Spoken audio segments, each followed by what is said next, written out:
Oh yeah, 627-615-191. Let me tell Levi to. Don't connect to audio. Is it working or no? It is. Yeah, it's working. You see me? Yep, I can hear you.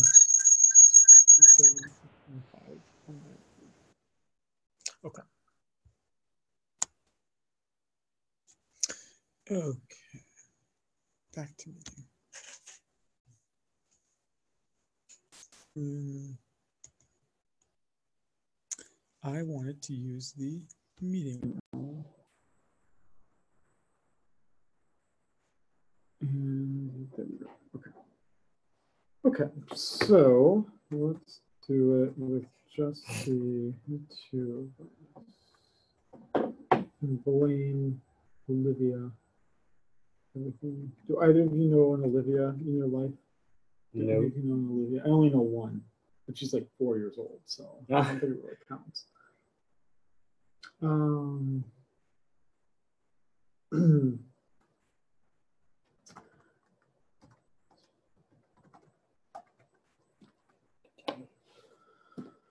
So in one sense, this isn't going to be too different from, you're basically done with the one chapter. I like to start off these classes with at least a discussion, a very brief discussion of things in the news this week that have something to do with this class. Yeah.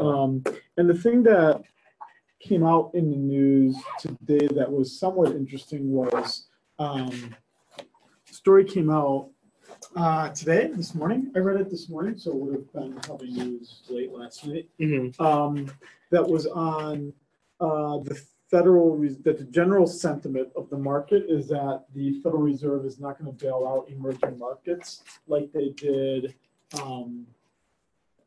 back in '98 during the East Asian financial crisis, or in '97 like they did with Russia, which was then considered an emerging economy, or at least developing economy. So everyone was thinking, the big thing is everyone is kind of trying to think about, is the Federal Reserve going to reduce interest rates this next meeting? And while most people think it will, there's a lot of people who are starting to question whether that's going to occur given the growth in the economy.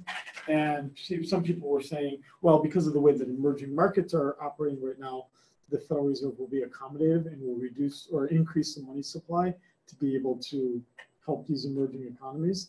And accordingly, at least according to a lot of people now and according to the market, they are not going to do it. Yeah. Okay, so let's share the screen.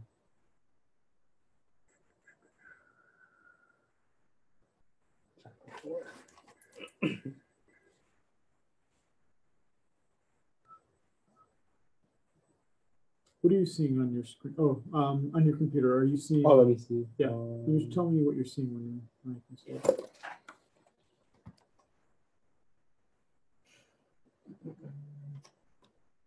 Six 627-615-191.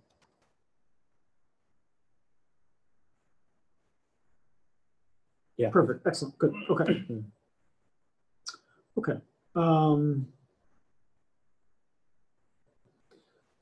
So what we did last week, obviously, was talked about income and production and the overall operation of the economy. So the way, again, with these topics, the way they're organized is that topic one was our general introduction review of principles of macro, which I largely did not cover and instead just said, if you need more of it, you know what the slides are, but don't worry about it otherwise.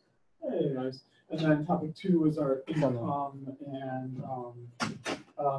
and production kind of framework. And so that makes us to topic three then.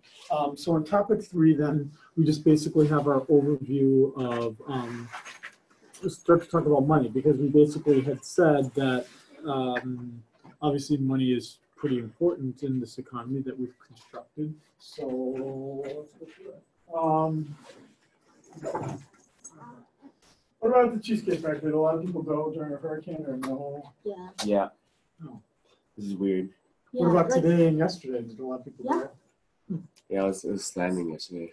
Right? And the day before, yeah, too. Do people tip well when it's that busy or not as much? Well, employment made a wrong prediction, so they sent home half their staff, thinking that they won't need labor because they had the same. And then the customers take it out on you because they're waiting too long. Well, I was one of the staff that sent home early, but based on the tips I got from the first round, it was pretty good. Like everyone. Don't you do like more supervisory stuff now? Or Sometimes. trainers. Yeah. So like that's like only when we have people to train. Just once a week, we do that kind of stuff. But you get paid more now, don't you? Yeah. When I'm training. Yeah. Oh, only when you okay. Well, you know what? I just realized I'm just in the wrong industry. You're getting ready to retire. You're making more money training people, and I'm just a sucker who's sitting here. Okay. So,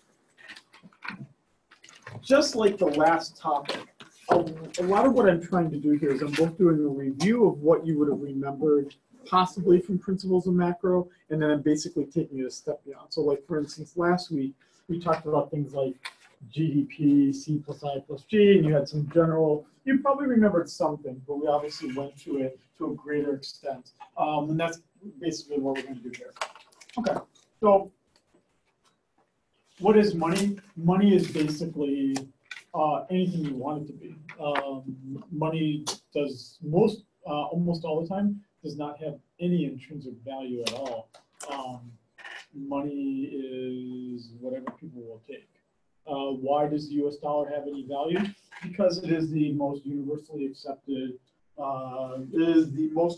currency in the United States as well as the world. If you can get something else to be accepted more readily, that's fine. I mean, the best equivalent discussion, which is not, a credit card is not money, but if you want to think about the value of things, like what's the value of having a Discover card, right? I mean, my father uses a Discover credit card, but it's a pretty old person leaning kind of credit card, right? Yeah, they always send me in the mail the Discover. Yeah, sure, right? Card. But it's like middle-aged mothers who clip coupons kind of credit card, right? I mean, I use an American Express. I don't know. I don't think that's any cooler or less cool than the others. There might be some retailers that don't take it, but the whole value of the credit card, as you're getting a sense here, is that who accepts it and who doesn't. It turns out that actually the Discover card is accepted more places than any of the other cards. Turns out. And it seems odd to us, but it's because Discover uses the same payment system as Alipay, which is China's biggest payment system. It's their biggest credit card processing system. Is that the same company as AliExpress? Oh yeah, AliExpress. Yeah. ALI Express? Yeah. Yeah, it must be the same. I ordered computer fans from them the other day. I'm assuming it's the same. Alipay, AliExpress, yeah. Oh, I didn't know that. So, yeah, I mean, we pretty much know that dollars are the primary currency that people want to get paid in the US. And the reason why my stance has generally been that Bitcoins are not money. And that Bitcoins are not money because two key things are happening. First, Bitcoin is not money because not very many people or retailers accept it, nor do people want to get paid in it. And second, the moment someone receives a Bitcoin, the almost immediate thing they do is they turn it into the US dollars. So it clearly is not the thing. The only exception to this is like, what do the Winklevi brothers, right? The twins are actually the biggest holders in the world of Bitcoins. They're not holding it because of its currency. They're holding it because it's an investment. It's speculative, right? They're speculating that it's going to someday be worth money, but it's not in fact worth anything. Doesn't Domino's accept that? Yeah, they do. But again, and the Sacramento Kings take it. But those two places specifically, they do the exact same thing. They turn it right into it. Oh, yeah. And so here's what we're saying here is that Bitcoins, so you remember this from macro, most likely, but Bitcoins do not contain these characteristics. First, and I'm using it just because it's the counterexample. Bitcoins, most retailers do not accept it. It's not a medium of exchange. I certainly don't want to get paid in Bitcoins. And if I did, I certainly would turn it right back into dollars. And that's the other part of it. At the beginning of the year, a Bitcoin was going for, I think it was going for, oh, does the factory take Bitcoins? No. No. That's good. That's probably good. Has anyone ever offered to pay you in Bitcoins? Not yet, Yeah, that's gonna happen. fortunately. Yeah, it's about $6,000. But year to date, you can see that's come down from its high of. I'm sorry, that's not even year to date, because it was as high as about like almost $20,000 at the beginning of the year. Perfect time to convert it. So Yeah. that really, I mean, so think about the Winklevoss brothers, right? If you saw, right, you all saw the Social Network movie, right? Did you see that? You look like you didn't see it.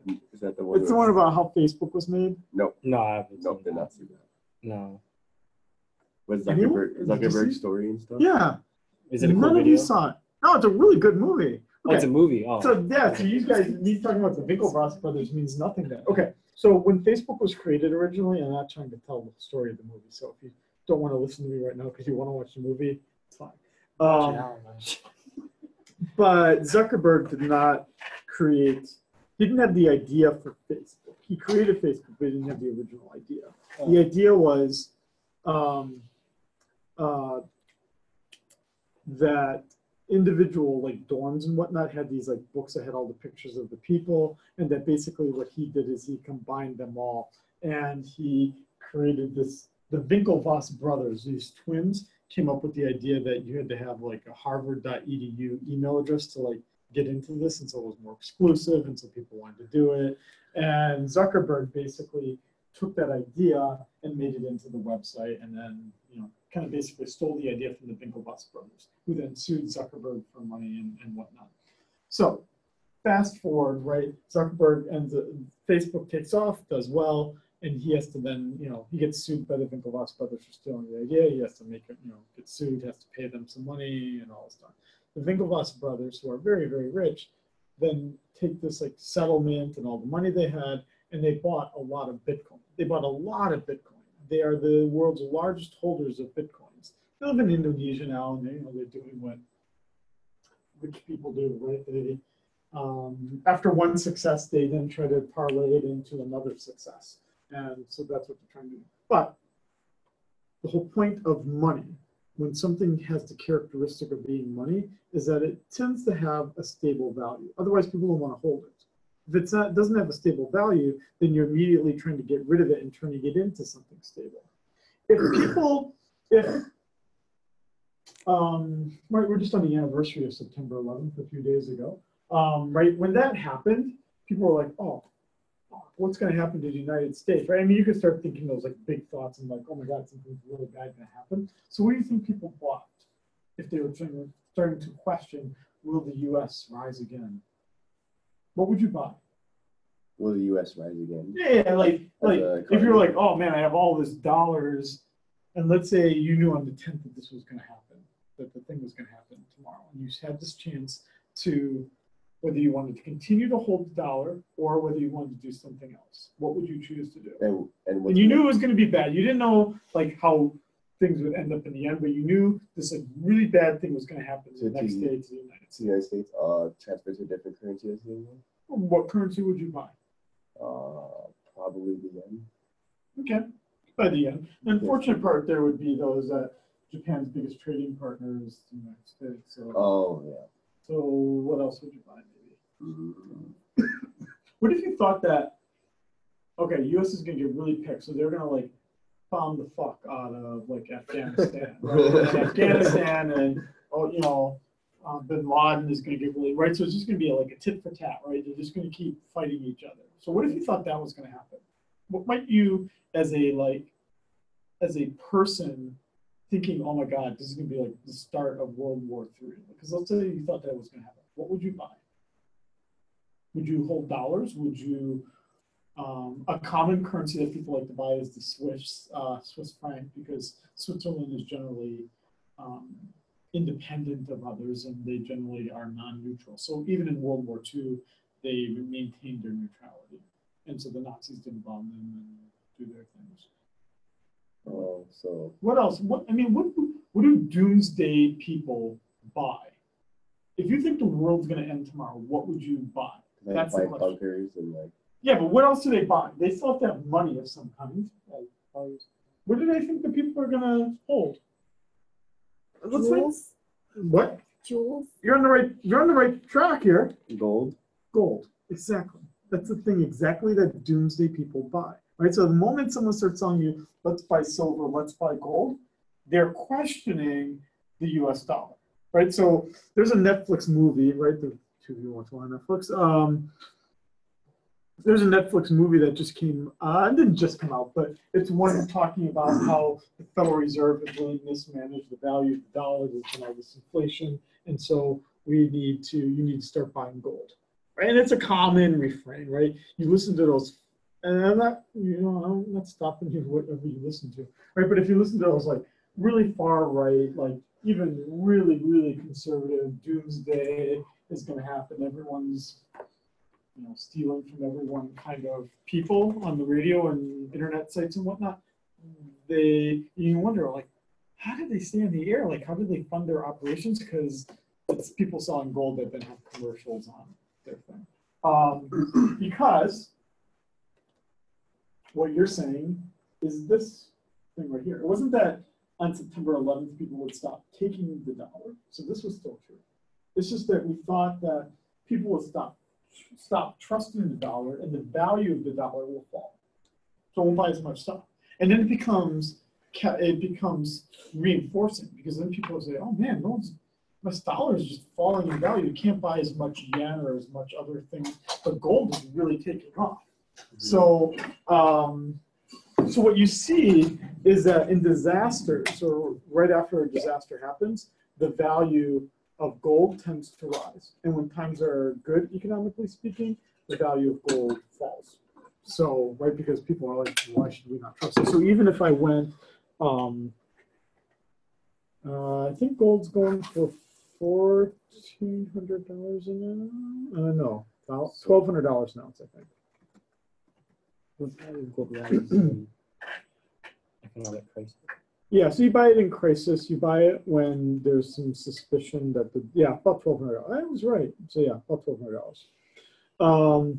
Let's take this out by. So this is just what's happening today. Let's take this out over a longer time period.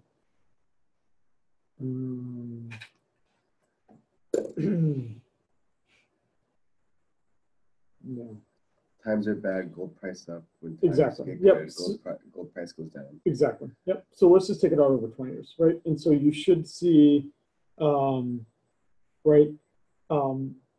this increase right here was during the financial crisis, which is exactly when people were like, oh man, this is shaking the U.S. macroeconomy to its core. Is the U.S. going to continue to exist? And you see that increase right here. Unfortunately, you're not really seeing the notable increase that happened in 2001, because this is really taking out the range, so you're not seeing it that well.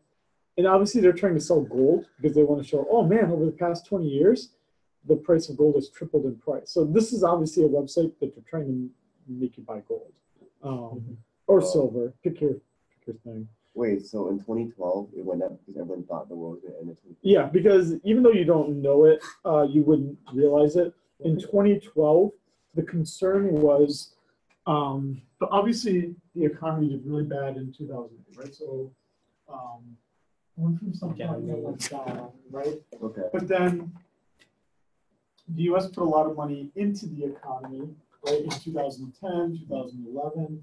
So then the economy went up. But then in 2012, which is about the time period we're talking right now, people were like, the Federal Reserve can't keep doing what it's been doing. And everyone was getting exhausted with the government continually stimulating the economy. So the concern was that the economy was going to go back down again, and then it would have to be stimulated again. creating a very unusual W recovery in the economy. Because most of the time, a recovery is in a V, meaning bad thing happens and then we get out of that problem. But the thing was, oh my God, 2012 was so bad that maybe the economy has fundamentally changed and it's going to go bad again right away. So there wouldn't be any permanent. So that's why the gold price went up there. So right, it was just fueled further and further by the fact, okay, yeah, wow, the economy is really bad, but then the Federal Reserve and the federal government seemed to have control over it. But then as the crisis went on and it kept getting worse and worse, people were like, oh my God, I don't know if the US is going to be able to exist anymore. People got scared, which is why you can then see now we're into the longest recovery ever now. We're in you know, it's just, there are better things out there now to buy. Yeah, should have bought some gold in 2012, I guess is what we're learning here. Just because everyone thought the world was going to end the gold. Yeah, exactly. So again, I mean, so the problem is that people will tell you the things of, you know, my wife again is in finance. She manages a portfolio that's about $75 million. So $75 million of other people's money. Cool. And you know, the general line of what they tell her, what the firm is that they should put up to 10% of that in gold. And my wife just doesn't do it. Now again, you could look at that and say, wow, she really should have if it's done that well. But the problem is the people that are in this space. That's really, I mean, to put it bluntly, the problem is the people that are buying the gold are an erratic group. And they're not, I would say they're not firing on all cylinders here, right? It's not reasoned, right? I mean, even the cash to use to some extent you would see, right? I mean, in finance, there's formulas that are followed, and yeah, you use a little bit of sentiment and, you know, gut reaction, you know, you kind of go by your gut a little bit, but for the most part, things are pretty data driven and driven by formulas and trying to get arbitrage opportunities. In gold, you get some really crazy people operating in that space. Now, the reason, why is gold, right? I mean, I would hope you would ask yourself, well, why is it that gold is valuable, right? I mean, it dates back to the Middle Ages, and it was the first currencies that existed. So up until in the United States, up until 1933, we in the United States had a commodity money. So there were dollars that existed, and you may remember this from principles of ECON. We had dollars in the United States just as we've had since the founding of the country, except that up to 1933, you could turn US dollars into gold on demand. You could go to any bank and they would have to give you the equivalent value in gold at any moment that you wanted it. So that meant that the government could only print as much cash as it had gold. Banks are required to give on demand any person the amount of gold as for the dollar. Now, what's the problem with that? The very big problem with that. And to give you a hint, no country today has a commodity money. What's the problem with a commodity money? You may remember from. You can run out. No, it's the exact opposite. People You don't take have advantage of it. No, you just don't have enough gold, right? So 1933. So the problem with the Great Depression was you need the government to print a lot of cash. You need to flood the market with a lot of money. There's not enough. You cannot control the money supply when you have a commodity money because it's linked to exactly how much gold there is. So the problem was that we had a commodity money, gold-based currency, all the way until 1933. What happened in the 1800s? Like, in terms of gold? It went up. Well, we started finding bunches of it, right? There was like a California gold rush. There was an Alaska gold rush. So what happens when there's a gold rush?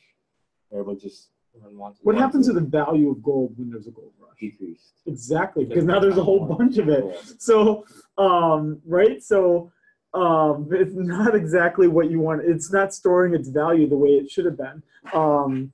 Yeah, so, So it doesn't really have value if there's a lot of it. yeah. If it grows. So also, you don't need, I mean, for the most part, you don't need a Federal Reserve when there's the gold standard in the United States because, okay, I'm going to click on images. It could be offensive. You never know. So the US dollar did look largely the same, except instead of the green seal that you see on your currency today, it had a gold seal. And I don't know how much it was. Look at this here. But we don't need to read this history of money. But yeah, so you see this right here. This certificate is legal tender. Now, on yours, the money that you have, it's called a fiat money because it's the law that people have to accept dollars. It says this note is legal tender for all debts, public and private. So you have a green seal here, and it just says this note is legal tender for all debts, public and private. It should have that on there, right? This note is legal tender for all debts, public and private. It says that.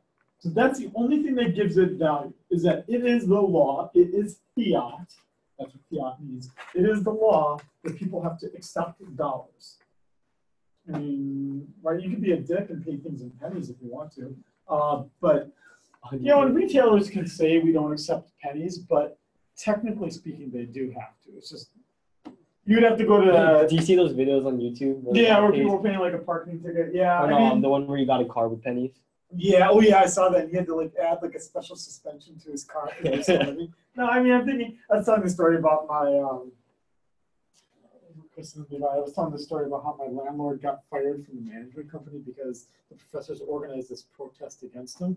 I mean, these professors, they're probably the ones that pay things in pennies because they know they can. So you can see how it was different here. As a gold certificate, the bearer of this could always turn it into gold. So it did the same thing. It was legal tender, but for all debts, public and private, but you could always turn it into gold. So that was the change. In 1933, people had to turn in these dollars, these gold certificates. That's what they were called, gold certificates. You probably can't see it here. It says $10 in gold coin. So it's $10 in gold coin is what it said here. Bank had to pay on demand. So people had to, they were required, it was illegal to own these gold certificates anymore. So Franklin Delano Roosevelt made it illegal to own them. You can go on eBay and buy them because not everyone followed the law. So you can go on eBay and buy one. But it's not worth anything anymore. No, it is because you would be, but it would only be worth the, so if I had one of those, it would only be worth $10, even though it should be worth more because it should have been worth gold. So it'd be worth like a little speck of gold. Yeah, exactly. Because it's $6,000 for like whatever. Exactly, yeah. So in 1933, we changed from a commodity currency to a fiat currency. And that was a pretty significant thing, but it was also critical to Keynesian macroeconomic policies that were followed during the Great Depression. Because what Keynesian macroeconomics consists of is it consists of the government spending a lot of money, and it consists of the Federal Reserve printing a lot of money, what we call Keynesian fiscal expansionary policy and monetary expansion policy. You can't do either of those things when you have a gold standard. You can do those things when you have a fiat currency, because then you can just, with fiat currency, you can just print as much cash as you want. Now, what stops you from printing too much? Inflation. Inflation, exactly. So the only thing that can stop you then is the risk that you print too much, and then you lose your entire currency. It goes away if you print it too much, because then no one will use it anymore, and then it loses its definition of money. So fiat money is the only type of money that has inflation, or does gold also, can commodity money also have inflation? No, I mean commodity money, the supply only changes when you have more or less of it. So I could have one for carpet. I could have a carpet-based money, but then I could only print as much cash as I have carpets. So the idea with commodity money is, yeah, you can have gold coins, right? Like I'm not saying you can't have gold contained within the money itself. Like you can have gold coins, but people probably don't want to be carrying gold around in their pockets, right? Like the idea is that you get a token that you could always turn in for gold, which is the whole point of the gold dollar, like the gold dollar things, because then, right, I don't have to hold gold in my pocket, which is like heavy and, you know, might wear away, but I can have this bill in my pocket that I could always turn into gold. So let's say I had carpet as my commodity, then I would print the number of dollars that say you can always turn in this dollar for a square of carpet. But I can only print as much of those as I have carpet squares. The problem again, though, is that especially when it's a commodity, like you see those things like where it's like they had currencies based on like shells and rocks and other things, is that there's no control over the physical supply. It's kind of out of your hands. Again, like gold discoveries, they just happen. Like you have no idea. And then all of a sudden you expanded the economy with this more money, even though you didn't even plan to do it. Or, and I'm not kidding here, entire economies have entered recessions in the 1800s because a boat carrying gold sunk. Because, right, that would be the equivalent of losing like 10% of your money supply just because the boat sank. I mean, now, there's other examples here.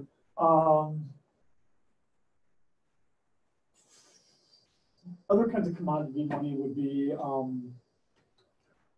cigarettes. There's this famous article that came out in the late 1940s, early 1950s was obviously the Nazis didn't like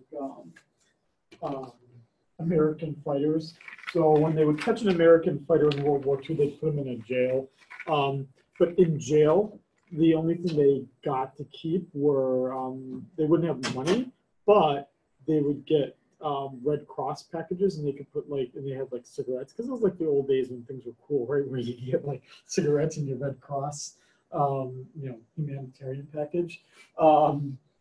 So just because a POW camp couldn't have dollars, they could have cigarettes that people either wanted or didn't want, right? So you could use those as cash. Or in today's prison system, does anyone remember what I told you the currency of choices in prisons?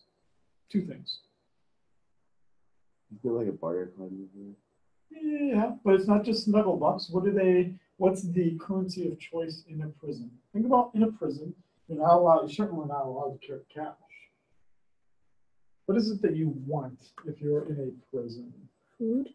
Probably want food. So you could do canned goods. Canned goods would be useful because they're preserved. They have a stable weight. They're consistent. So cans of Spam would be a perfect kind of currency. So that's probably pretty high up there. Yeah. The only problem is that it's hard to put a can of Spam in your pocket, and it's kind of hard to store it. So what else could you do? Maybe you could store it up your butt. Like maybe you could. So the two big things would be stamps that have a pretty stable value. They're pretty small, so postage stamps. And the other one would be mobile phone cards, right? Because you could have an unlocked mobile phone, and you just have to add the value with your like SIM card and things. So those are the other examples, right? I mean, so the thing is about prison.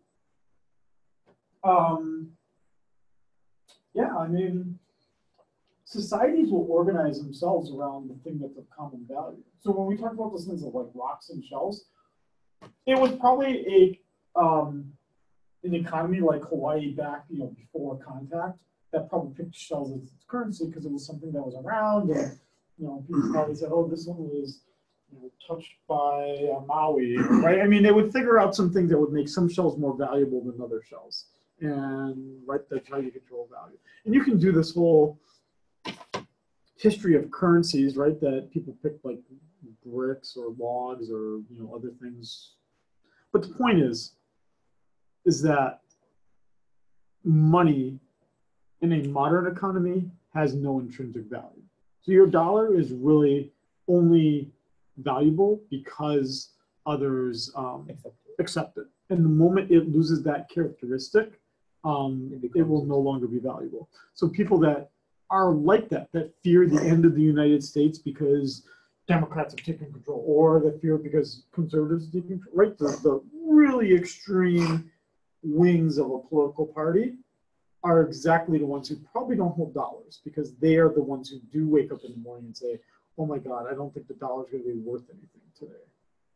Whereas probably most of us, I'm suspecting, probably using the dollar and, those kinds of things. Okay, so I'm not going to do this. This is from the, I created this at one point. Okay, so because we're talking about then a fiat money, then we need to talk about monetary policy. So it shouldn't be too different here that you didn't have to talk about monetary policy or money supply in the early 20th century, because you didn't have, most countries had a commodity-based currency. And you didn't have modern macroeconomic theory to say we shouldn't be using commodity monies anymore. It's just that no one would think that, think about just how revolutionary that was in 1933, that you would say the thing you've always been holding, which is always linked to gold, will now just be worth paper. I mean, that's like the last thing you do before your economy collapses, right? And you've given up all hope.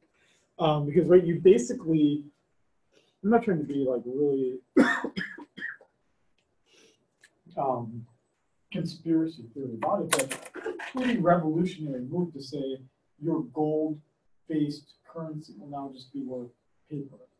I mean, I think people could rightfully think that things got stolen from them. And a fiat money then means that you need professional economists then that control how much money is printed. Because again, if you don't control the money supply with sound monetary policy, then the money will die away because no one will accept it. So there's this, right, and again, I'm really not trying to be political, but I do like the economics of things. So this book came out, I think yesterday or the day before. Does it, like, if you follow the news a little bit, it's like supposed to be this book that like says bad things about like the president, that is not doing things right. I don't care about that. What I care about is that Gary Cohn, who's one of Trump's chief economists, was called into, apparently, according to the story, was called into Trump's office. Now, keep in mind, Trump was an economics major at UPenn. He was, which I hope one of you becomes president, because then you can hire me. No, but the thing was that he, Trump wanted to, according to the story, so I don't know if it's true as much as anyone else, apparently Trump, when he took office, wanted to spend a bunch of money. He wanted the federal government to spend a bunch of money. And Gary Cohn, the chief economist, said, well, that would really make the debt grow in size, the federal debt grow in size. And so you probably don't want to make the federal debt bigger. He's like, well, that's easy. Just print a lot of cash to pay off the debt that we've all incurred. Right?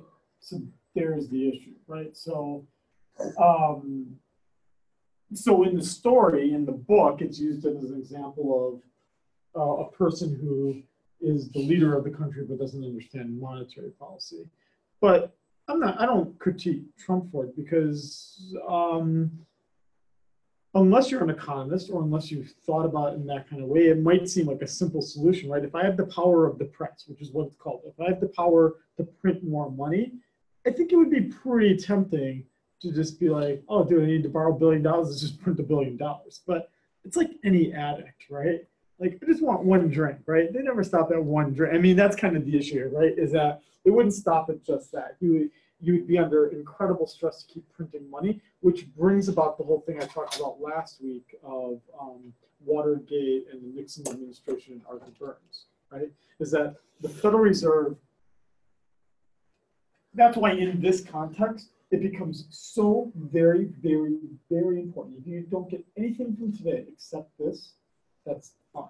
It's so incredibly important given these definitions here, that the Federal Reserve be independent of the political process. Because Trump does what Trump does. Trump is being a good politician, right? In the sense of saying, let's print a lot of cash to pay off all these things I have to promise to people and have to be paid for. It's the Federal Reserve's job to say, dude, you can't get the cash, right? We can't be changing the money supply like that. To be independent of. Yep, so the Federal Reserve needs to be independent of the political process. The only example we have in US history where that has not occurred was the Arthur Burns situation of 1972.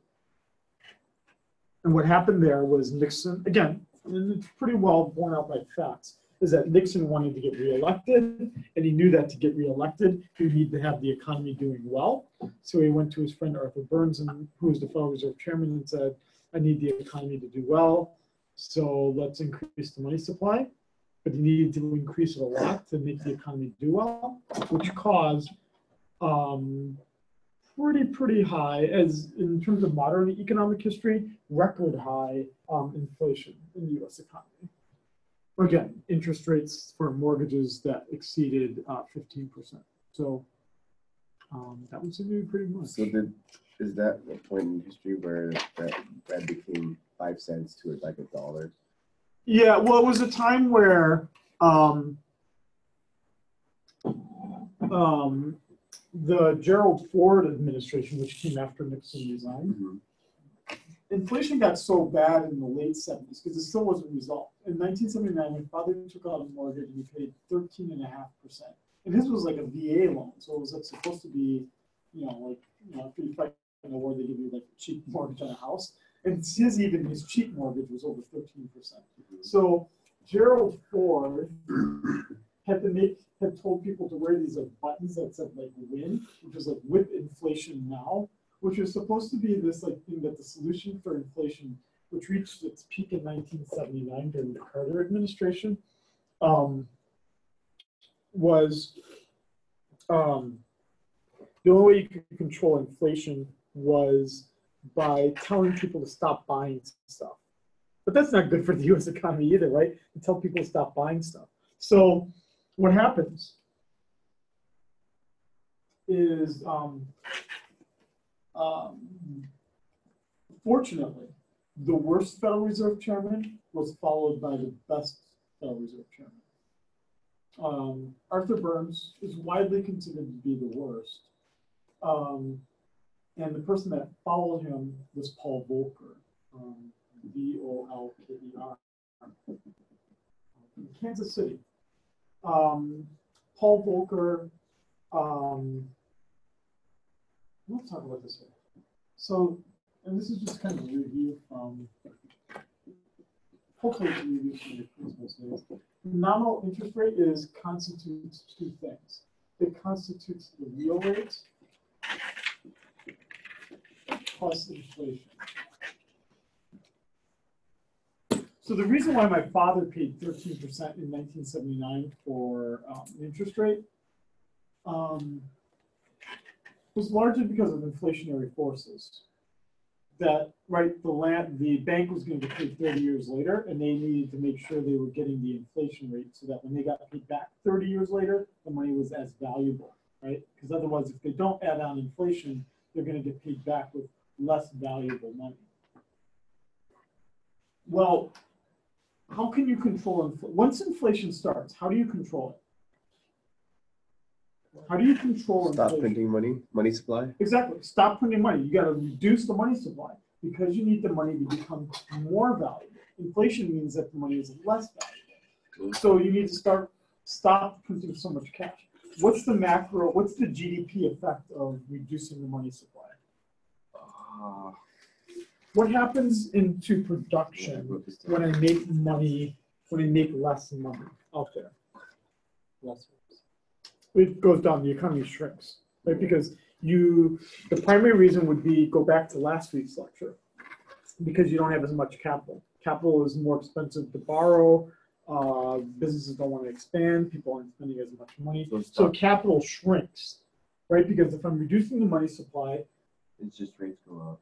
Right, exactly. So you have this quantity of money And here's the interest rate here. So here's my money demand. Here's my money supply. What I'm doing here is I'm shrinking the money supply to raise the interest rate, because if I raise the interest rate, that reduces the amount of capital goods bought, which controls spending, limits my spending, which is why right after all this, the US had its most severe recession since the Great Depression in the early 80s, when most people lost their jobs and the unemployment rate was actually greater than it was in 2010. It was over 10%. I mean, I remember even my father was unemployed then. Everyone was unemployed in 1981 and 1982. It was a very, very severe recession. Very severe. But it was necessary because that was the only way that now in all your lifetimes, and pretty much, I don't remember 1979 that well, even as an economist. I was only 2. In all of our lifetimes, none of us are probably aware of an inflation rate that was greater than even 3%.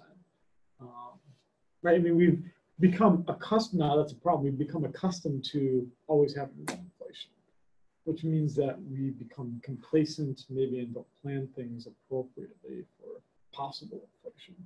But that's a different issue.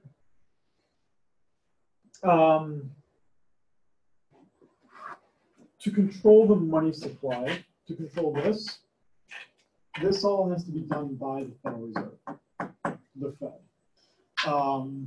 And it does it through its open market operations, primarily speaking. So what open market operations represent? Open market operations represent the buying and selling. I don't know if you can see it from the bottom of this. And again, I'm kind of hoping to kind of remember it from your principles days, but it's the buying and selling of existing government securities. So in the buying and selling of existing government securities, the Federal Reserve's balance sheet, for you accounting lovers, is basically the when the Federal Reserve wants to buy a bond, it prints the cash to buy that bond. And when it sells a bond, it accepts cash for the bond that's selling to someone else, and then it rips up the cash. That's the thing that controls how much cash is printed. So you just don't get you just don't go wild and start printing lots of cash. It becomes actually quite systematic because now it's linked to US government debt. And the way that the Federal Reserve pays for its operations is by the interest it gets paid by the government for owning these bonds. So it's not a government agency. It's called the Fed. It's got federal in its title, but it's really independent of the federal government.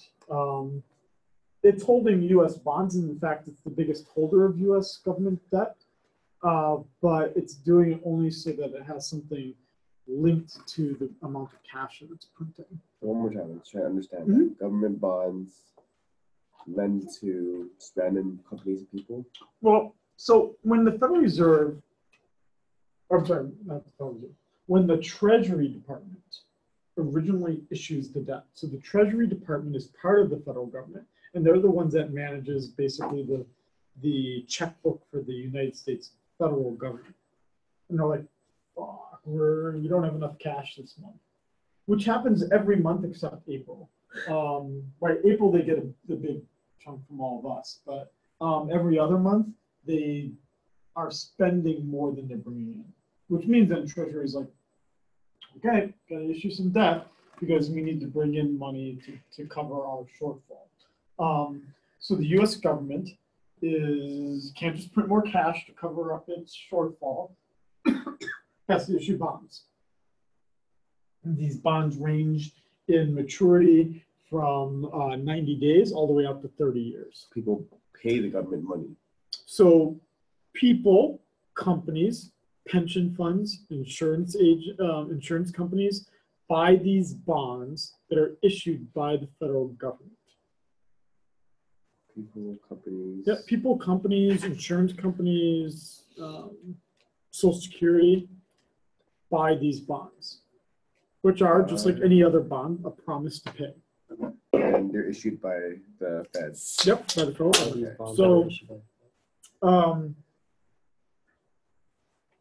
Okay. Most of it's electronic now, but I'm probably old enough to know. I doubt any of you have it. Do any of you have a savings bond? Maybe too old fashioned. By the feds. I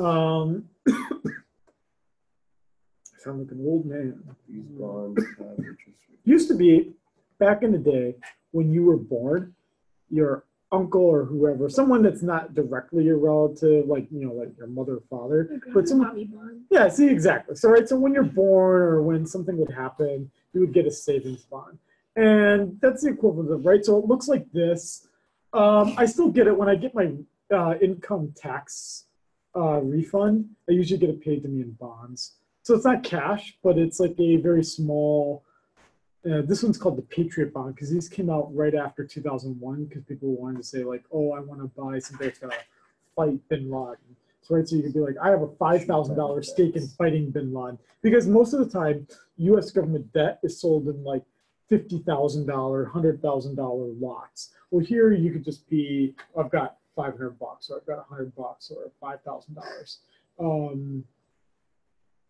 But you can see it looks like cash, except this would be something that you can hold for up to 30 years.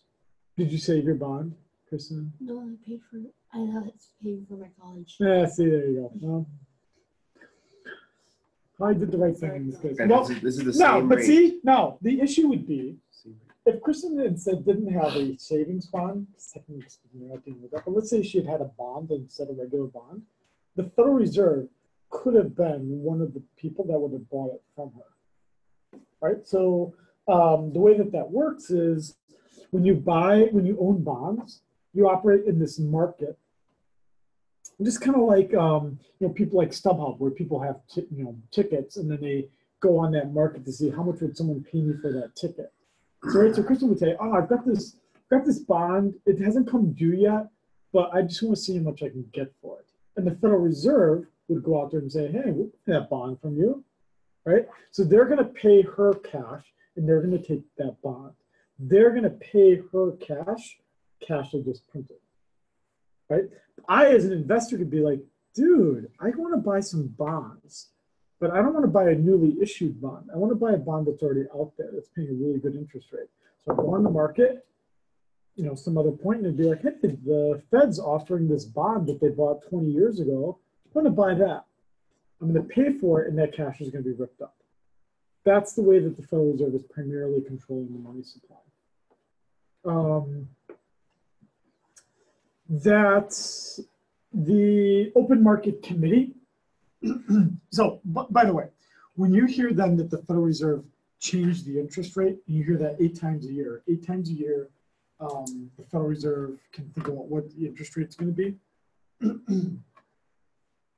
8 times a year change. 8 times a year they meet.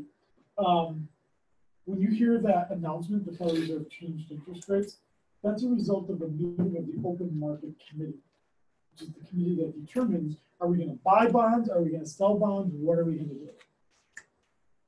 Right, so then they will say, we're going to buy 200 million, right during the financial crisis, there was a commitment that they were going to buy $40 billion in bonds every month, which meant that they were increasing the money supply by $40 billion a month.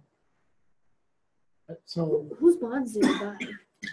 um, Do they buy like anyone's existing bonds that wants to sell them. So never forcing anyone to sell them. And there's enough bonds out there that the Federal Reserve can pick and choose what it wants. Now, it turns out, it's a good way to ask yourself, because there's, outside of the Federal Reserve, does anyone want to guess who the biggest holder of bonds is other than the Federal Reserve?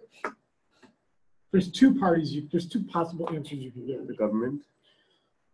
No, so the government wouldn't hold its own debt, but Oh, okay. I thought this because they're separate. nope. So who owns most of the U.S. debt?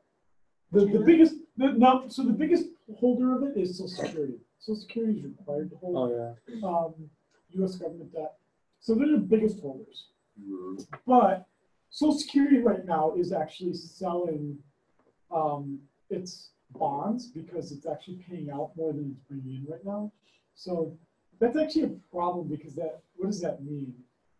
They run out of money. Well, it's going to run out of bonds, but it's also altering the money supply now unintentionally because people are buying those bonds and it's reducing the money supply when we might not want it to.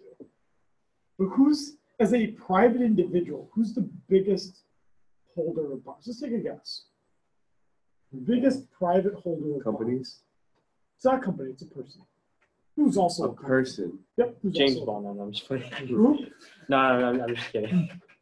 Bill Gates. No, Bill Gates used to be the richest person, but he's not really the richest person. He gave it all away. He's an Amazon. Sam, what's his name? Walmart. The Walmart guy. No, he's dead. Oh, he's dead? Yeah. I didn't even know. What about Jeff? Wait, let's No, keep going. Bezos is not. No, Let's keep Bezos going. is spending all of his money on sending a person to the moon. The owner of Google? No, I don't know what those two guys are doing. Okay, just keep going. Owner. You're on the right track here. Just think of a very rich person. How about the second richest person in the world? Warren Buffett. Yeah, Warren Buffett. So Warren Buffett's pretty much a market maker with bonds. If the Federal Reserve is looking for a bond, they generally go to Warren Buffett first and see if a deal can be made. And if the federal government wants to time the issuance of bonds, they will talk to Warren Buffett because he's probably going to be the largest private buyer of them. Because remember, open market operations, they have to purchase and sell existing government bonds. They're not buying and selling newly issued bonds. They're existing bonds. Yeah. Okay. So I hate old data. Nothing is more tacky to me than old data. So let me ask you this question. Where would I go for cool, up-to-date economic data? Oh, Fred. Exactly. Yep. The Federal Reserve Economic Database. I know. What happens if you just search up Fred? Will it show up to you? No, they show Fred Figglehorn, that social media guy. The Fred, the guy without my voice. Isn't tight. Isn't tight. I'm so excited. Fred. Oh yeah, Fred. That's right. You get to use it here. So let's look at M1 first. So you may remember back from your principal's days. What was the M1 again? M1, M2, M3. So the difference between the M's is your degree of liquidity. The lower the M number, the more liquidity exists. So M1 has the most liquidity. Okay. It's cash and checkable deposits and traveler's checks. So this is your M1. All of this is controlled by the Federal Reserve, all of these. You shouldn't be too surprised by what you're seeing here. This cash? Yep, this is primarily cash and checkable deposits.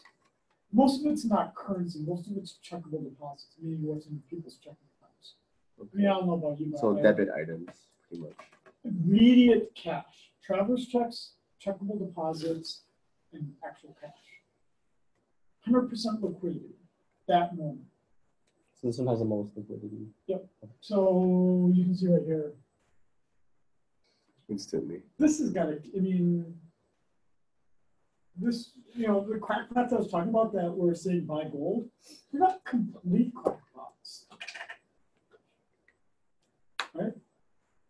I mean, we definitely have inflationary forces in this So this is economy. supply? Yes, this is the money supply. So this is the mystery that economists, honestly, PhD, Nobel Prize winning economists still do not know why we do not have inflation. We should, right? We absolutely should. But yet we do not. It's only recently, right now, the inflation rate target for the Federal Reserve is 2%, and right now it's 2.07. I don't know why. I mean, I really wish I could tell you why. I have no idea. You think it's because everyone else's money supplies are also Dude, increasing? you're just like the guy, you're like Andrew Anagopoulos in college, where I remember taking this philosophy class with him. He was like the stoner guy sitting in the back. And the philosophy professor was like, I want to talk to you about the impossibility theorem. And he's like, dude, I solved it. It was kind of like that, like, dude, I solved it. Like, dude, anything you say, I'll listen to you say it, but I have no idea what the answer is. Yeah. My guess is that everyone's money supplies are also increasing as the world economy grows at the same time, which scales like inflation, what makes it like not seem as much. Cash sitting around, I mean, here's the thing. What does cash get you when it just sits around? Nothing. It loses its value, right, by the inflation rate. So people spend money. If more money is out there, it should be spent, which causes inflation. Oh, so in order to cause inflation, you have to spend it. Yeah, you have to spend it because Okay.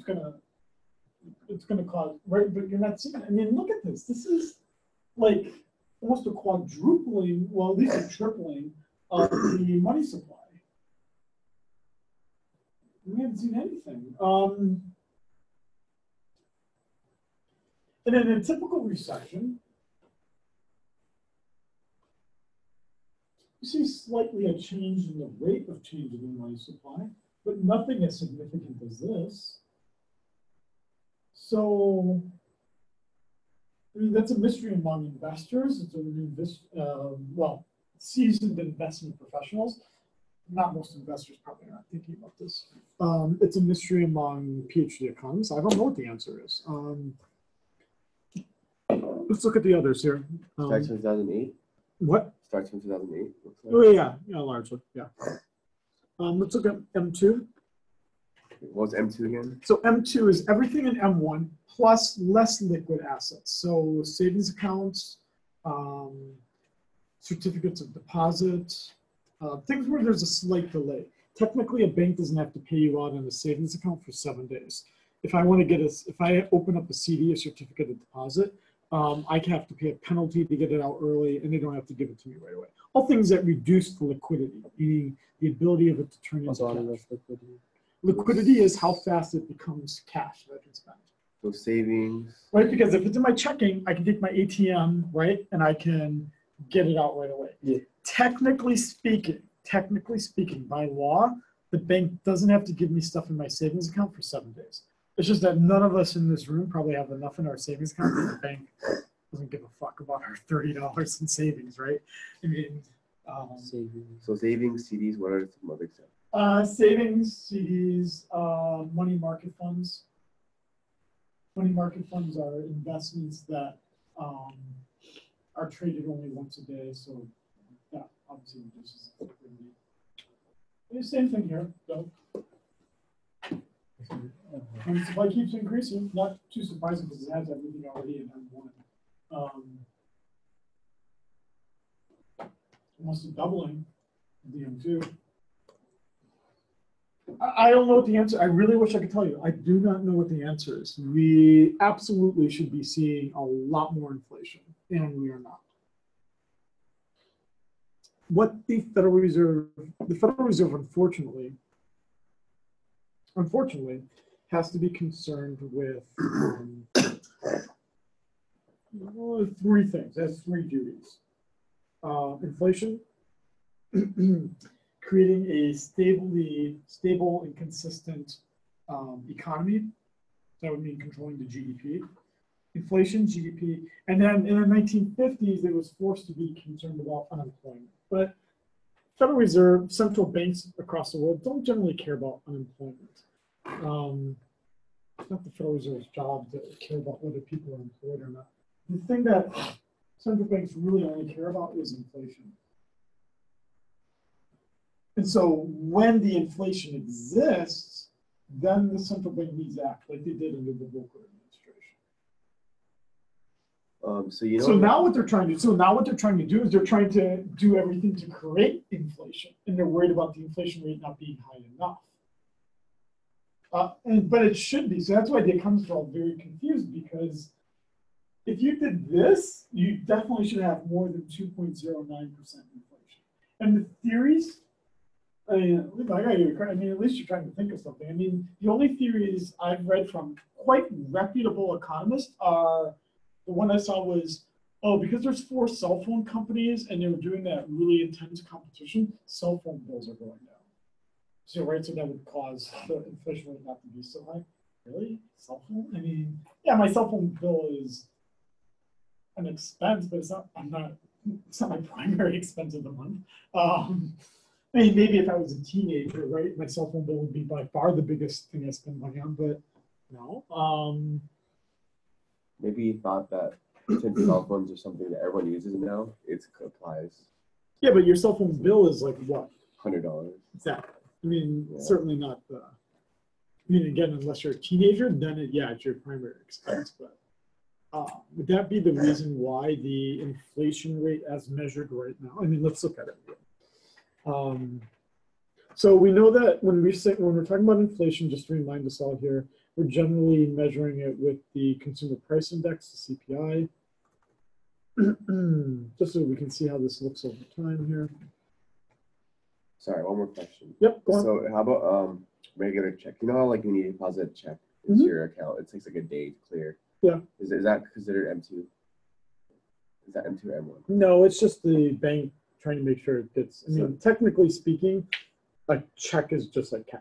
Technically. The same. Okay, so it's Just that M1. if you don't know the person, then you don't trust them, right? I mean. Okay, so So go on. Sorry. still M1 then. Yes. Okay. Go on. Got it. So here's the inflation rate as an index number over time. But if you remember back to your principles days, the inflation rate would be the percentage change in these index numbers. And you can see that over the past, let's just do a quick thing here. So 212 versus 251. Someone want to figure that out for us?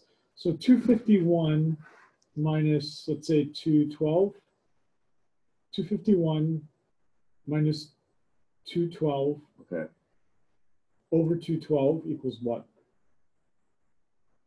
251 minus 212 over 212 equals what? 18.4%. Divided by 10? 1.8, right? Yeah. That's been about the inflation rate for the past 10 years. 1.8%. As opposed to, let's just do this one quick here. Let's go to year 2000. So 169 minus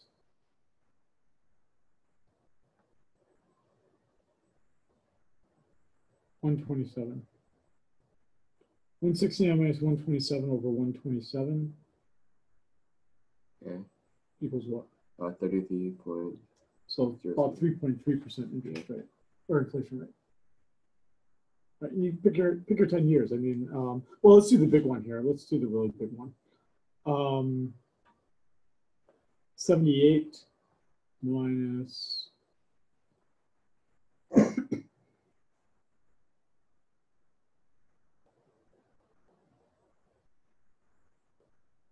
37.9 over, what was that first number? 50, whatever it was. 78 minus 13. Yeah, so 78 minus 37.7 over 78. The inflation rate is. So take your number, then divide it by 10. 5.1%. Over that 10-year time period. So what you see in those three numbers there is that, yes, the Federal Reserve has absolutely done a good job of controlling inflation. Over those 10-year time periods, we saw it go from 5% to 3% to now 1.8%. But the problem is that it's absolutely the case that inflation rates can be too low. And the concern is that what if it's artificially too low?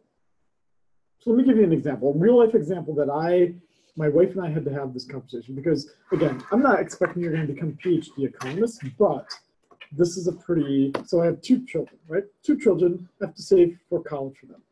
I used to live in Pennsylvania, so I have these options. So a 529 is an investment product that allows a person to save for college tax-free. So in Hawaii, we actually don't really have any 529s that are useful. So as a former Pennsylvania resident, I am using the Pennsylvania one. I have two options. In the first option, I can do what's called their investment plan, which would be, I could say, I'm going to save $100 a month and I'm going to put it in a stock mutual fund. Okay, so then it would pay whatever the market pays out. Or I could get what is called this guaranteed savings plan, which allows me then to buy credits now, like school hour credits. I could buy college credits at today's price, and then they would be used right when my children are of age to go to college. So the question would be is, which one should I buy? If I'm only looking at what rates of return are today, it would seem like it's a no-brainer that I should pick the investment plan, right? Because you'd say, if the inflation rate is only like 2% or 3%, this seems like this guaranteed one seems like a really shitty investment, right? Because I could make double or triple that with, like a stock fund or whatever, an investment plan. But if you look at those numbers, and you're like, oh man, I think inflation's really going to take off at some point in the future. Then you would buy this like guaranteed plan where you're buying things at today's prices, right? Or whatever it's going to be priced at in the future. Fuck if I know. I mean, right? It's hard to make a prediction about what you should actually do. So for the school credit, does that mean you have to decide what college your kid's gonna go to? Yeah, it's a good question. So the way they designed this, I like this because it's like an intellectual exercise here. I actually get to use my ECON and at least theoretically think about what would I do. So I can buy, you have to pick these like options here. So if I pick like a community college rate for Pennsylvania, it'd be like $133 a credit. So the idea would be is that 15 years from now, this would be like 200. So that means, or you pick like the Ivy League one, and you have to pick like pay like $2,000 a credit. But the idea would be is that that same credit 15 years from now would be, let's say, $3,000. But you'd be paying after 2,000 for it. But I'd pay the $2,000. And it only applies to schools within Pennsylvania then, if ever? No, it pays for any school. Any school? Yeah, it doesn't have to be. I think these are the ones that are linked to Pennsylvania, but I think these. But they let you switch. So you could be like, oh, I think my kid's gonna end up going to community college and it turns out he's Einstein, or the other way around. I think he's Einstein and he turns out to be a mechanic. Right? And you can go both ways. Yeah, you can switch. So I didn't run that risk. You just have to, the only thing you have to make, the only decision you have to make, which I think is the cool part for me as an economist, would be, do I put my money where my mouth is and I think inflation is really going to take off, then I would buy this. If I think that the markets are going to continue to outperform inflation, then I buy the other thing. I ended up in the end splitting the difference. Because the problem was that it's only over 15 years, right? Or 13 years before my oldest would start to enter college. So it's really hard over 13 years to predict things out. You would think that's a long enough time period, but really economists think in like 50-year time blocks and much longer time blocks. So I put half the money in this one and half the money in the other one. And, so it covers either way. Yeah, it covers me either way, exactly, yeah. Which one did your wife want initially? I think she wanted the market one, but that's because,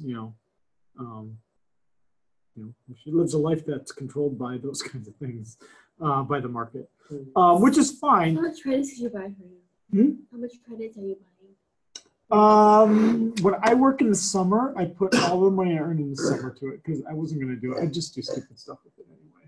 So in the summer, you earn, the professor earns. Oh, so you don't have to buy them all at once. You don't have to decide in the beginning, like buy them. Oh, I have So you now. don't have to buy exactly. So many credits every year when I've taught in the summer, I just take the money I earn in the summer and just put it towards that. Oh. So yeah, it's not. But every year you wait, you pay the next higher price. So you saw that list. That was for this year. Last year's, but I don't remember what any of the amount. The 133 for community college. So maybe it was like 125 last year, right? Because that would be the inflation rate. It going from 125 to 133. So you're incentivized to buy things sooner because, right, it just becomes more expensive over time. Yeah. Okay. Whereas if I knew he was going to college next year, the price I'd pay today would be practically the same. So you wouldn't even do that. Right, so this is like your grant. Again, this is the equivalent of your parents saying, when I went to UH, I paid a smile and $5 to go to class, right? And you saying, I'm spending like, X amount more. It's not because it largely reflects inflation, right? It's not the real value of it. It's just inflation at work. So these are old numbers, so I don't want you to. But I guess it does give you, Levi, it does give you the definitions of the other things that are working in here. time deposits, those are certificates of deposit, savings accounts, and then money market mutual funds and money market deposit accounts. Okay.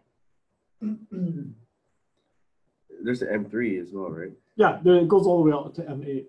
Oh, Yeah. okay. But We'll I just mean, worry about it. yeah, it just becomes less liquid as you go further. Wow, I thought it was only 3. So what kind of stuff would classify as M8? Now what would be an M8? An M8 would be an investment probably in a REIT, a real estate investment trust. If it's not M8, it would probably be way up there. So in a real estate investment trust, you typically can't get your money out in any way unless it's, if you own real estate, that would be way up there because of all the costs to get the money out, the time, the wait to get the money out, all those things would make it pretty illiquid. What about inventory? So inventories, yeah, inventories, depends what it is, I guess. Certainly if it's a perishable item, then it's got even, it really is going to be hard to turn it into cash because you have to, in some sense, discount it to get rid of it, right? So like, there was this really nice piece of carrot cake I saw at Safeway, and it was baked like 2 days ago, and it was originally going for $7, but it was only like 75 cents. But that was because, right, the next day they were going to have to throw it out, right? So when you look at it that way, right, if it's a very perishable thing of inventory, it's going to be very illiquid because right, they have to find someone like myself who wants carrot cake, and then someone who's like, yeah, I can buy it, and right, would be at the store at the time to actually buy it. Which is why probably what the factory probably just throws that stuff out, right? Yeah, we have a lot of waste. Yeah, exactly, right? Because what's the right? Because they have another issue, right? Is that if I see that carrot cake is selling for 75 cents, why would I buy, unless it was like a really a germ phobe and I wanted the freshest stuff, I wouldn't pay the lot of money for the fresh ones, right? And that's what the problem, that's what probably the factory's worried about more, right? Is that Yeah, if I could sell it for like $60. yeah, see, right? So if I knew I could get one for like $5, why would I buy a fresh one, right? I just buy the $5 one. And then leave us out of the job. Yeah. Okay, so the money supply here will be, so our total money supply would then be our currency plus our deposit. So that's just a very simple way of looking at M1 here. Our currency plus our deposits. Deposits into the bank. Yeah, exactly. So just going back to this, just so you see the scope of this, and I'll go back to the other slide here. If you look at the total money supply M1, currency is really only not even half of that. So when you think of money, most of the time, we're actually talking about things other than currency itself. Currency is obviously the most liquid, but I don't know, like I probably have, I don't have it anymore. I used to have $1 in my car. I don't even have that anymore. I mean, I don't carry cash with me. I just don't live that kind of life. I don't carry cash. I think my wife has like a few $100s sitting at the house, right? And then my father-in-law has like, thousands of dollars, right? Because it's a very different philosophy, right? When where you don't trust the banking system, right? It's a very different kind of thing, right? But for most of us who trust the banking system, right? It's not that I don't have $1, right? It's just, it's at the bank, right? I don't carry around with me because I won't even steal it. No, yeah, so we're adding up our currency plus our deposits. The currency is located, like, where is it located exactly? Just everywhere? Or yeah, just everywhere. I mean, so we all hold it. What cash we have in a wallet, or yep. like what the Fed has for money again? Fed doesn't carry any cash. They don't carry any cash. They have nope. any. They don't have any C. The only reason why the Fed would carry cash is to replace worn out cash. Okay. Fed does not carry cash. But they carry D. Hmm? They carry D. They carry deposits. Only of other banks. Other banks. Yeah. The only thing that the Federal Reserve does is it shreds cash that's old and puts new and replaces it with new stuff. Most of our banking system relies on deposits. And the reason why checkable deposits is so big, does anyone remember in their days of principal and why that's the case? Why was D so much bigger than C? Why are deposits so much bigger than currency? No one really carries all their earnings in their So what's the difference if I printed $1 million in cash or if it was $1 million deposit at the bank, which one would grow the money supply more, or would they grow the money supply equally? The one the bank will grow money for interest.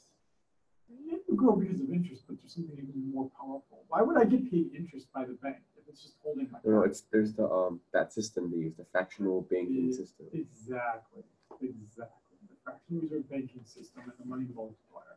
So as Kristen was saying though too, I get paid interest because the bank is lending it out to someone else and collecting even more interest, right? And then they're paying me as the person depositing the cash less, but I'm still making money as the depositor. So it's a reflection of our very mature economic system that we have as big a deposits as we do. Because we trust the banks and we need to be able to trust the banks to be able to grow the economy because we need to expand the money supply. So you see then two forces at work. One of the key things you would have learned hopefully in principles would have been that the money supply then is growing not only because of the Federal Reserve, but it's also growing primarily because of the fractional reserve banking system, lending money out. Now, the degree to which the fractional reserve banking system can increase the money supply is all dictated by the Fed, by the Federal Reserve. The Federal Reserve is still in control because they're telling the banks you can't lend out that much, you can only lend out that much. And if you lend out too much, we'll help you get out of a jam. They can only lend out like a certain percentage, right? They have to have that The required reserve ratio. yeah, the R or That's right. Yep.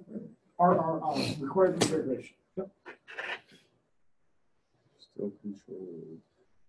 And that's what you see here. So you would think that these are pretty, so this is all what we were just talking about here. You would think that this is a pretty unexciting area, but it's amazing. I read a news article earlier this week about a really cool topic related to this. Let me see if I can find it again. What was the triple R called? Reserve. Required reserve ratio. Required reserve ratio. Yep, required reserve ratio. Oh, I guess, oh, I forgot to do the break thing. Yeah, you want to take a break now, you can take a break now. You can take a break for a few minutes. Yeah, sure. 5 minutes, 10 minutes. Okay, yeah, go. Well, it's all coming together. Exactly. It's all coming together. Take a break. If I forget any other week, someone remind me because I will not think about it. So. cheese. You can have $2. You bought this stuff last time. I have $2 in my mind. Oh, look at that. Deposits, currency going, huh? Yeah. You want me to get you Can anything? I have the wafers again? It's my favorite. Yeah, get the wafers. You get more money for your dollar with those. Okay, here's $2. This is so interesting. What is this? Oh yeah, everything. Currency. So currency, what everyone has on them. Yes. Yes. Oh. But only relates to that our fiat money we use. Mm-hmm. Not like a whole big pile of hunk of gold that someone has in their Right, closet. correct. Okay. Gold is not money. Yeah. This is the cool article. This is just so cool. So imagine a bank that does not lend out money. So we have no bank in the United States that exists that keeps all of the money that it takes in as deposits, even though it would be safer, right? Because if your bank said, we don't lend out money, so then they would say something like the following, and you'd have to be okay with this, but would you be okay with depositing $100,000 and then saying, well, it does me good because that means that if the thief broke into my house, they wouldn't be able to take the money. Mm-hmm. So it'd be like, storing it basically. So you'd have to be expected to pay something to store it. So let's say they charged you like 1%. But that would be how the bank then makes its money, right? Is that it charges you 1%. And amazingly, and this is the thing that I'm still trying to work through here, is that the Federal Reserve ultimately gets to approve banks existing. And this would have been the first bank that would have held 100% of the money, and they did not approve it. Yeah, exactly. So try to you would think it would be easy because it'd be a very safe bank, right? Because it wouldn't lose money at all. But the issue here is It can't be that, controlled well, easily. that's part of it, yeah. Yeah, it just seems like they can't be controlled very easily, and it seems like it's more of like a business rather than. So the issue would be, it might be that they didn't take on enough risk.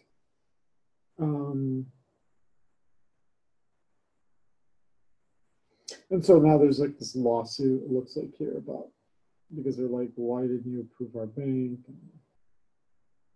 Then I kind of don't want to deposit money in that though, because I want to pay a 1% fee on whatever I put in there. Well, I'd rather just put it free and. So the concern of the Federal Reserve was the bank itself doesn't hold all the reserves at its bank branch, so they send their deposits that they're required to keep. They don't keep it in their vault. They send it to the Federal Reserve. And so the Federal Reserve here is saying, oh, we'd be really worried about having to like keep all that money that you're going to be giving us, right? Because if you do it, then someone else is going to want to do it, and so on and so forth. I don't know. I don't know what's going to happen with this. It's just this kind of stuff very rarely happens. So that's why it was an interesting story.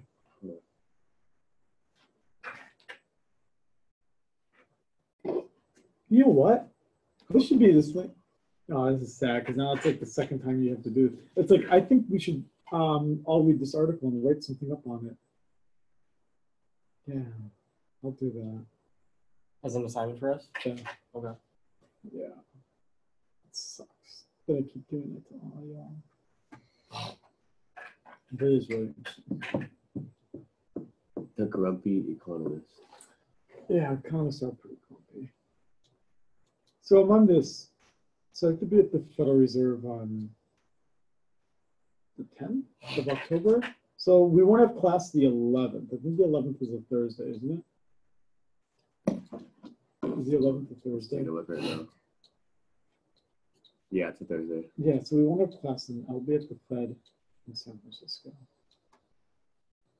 on Thursday.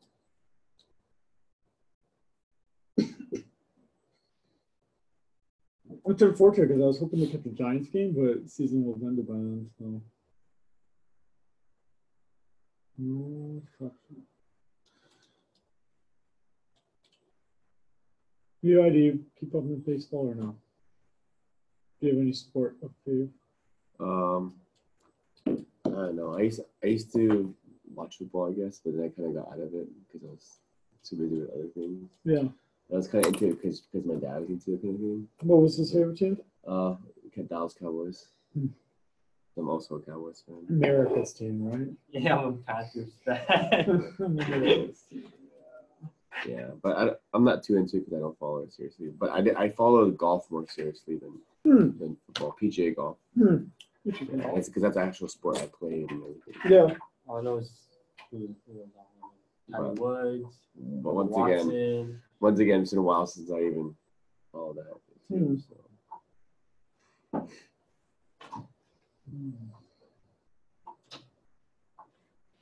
So I'll write this up as an article that we should all read here.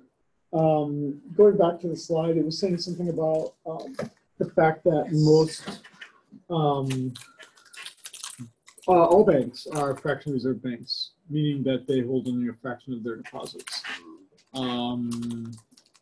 There is no banking system in the world that is 100% reserve banking. That was the way that banks used to exist in the 1700s and 1800s. So do we not have to know what 100% reserve bank? No, but you do know. You will. Unfortunately, you'll have to because it's actually becoming a topic of late of public policy. Is should we go back to 100% reserve banking? Because the risk, what brought down the economy in 2008 was exactly the fractional reserve banking system. Loans being made and not being paid back. And so the result was that the banking system collapsed off of all these unpaid loans. So if you were a business person, you'd be like, dude, I should start how do I differentiate my new bank, the Shiting Bank, from everyone else's? I mean, think about it. In what way do you differentiate? Who in here has a First Hawaiian account? Who in here? Okay. Who in here has a Bank of Hawaiian account? Bank of Hawaii account? I do. Okay, so let's go. So why do you have a First Hawaiian account?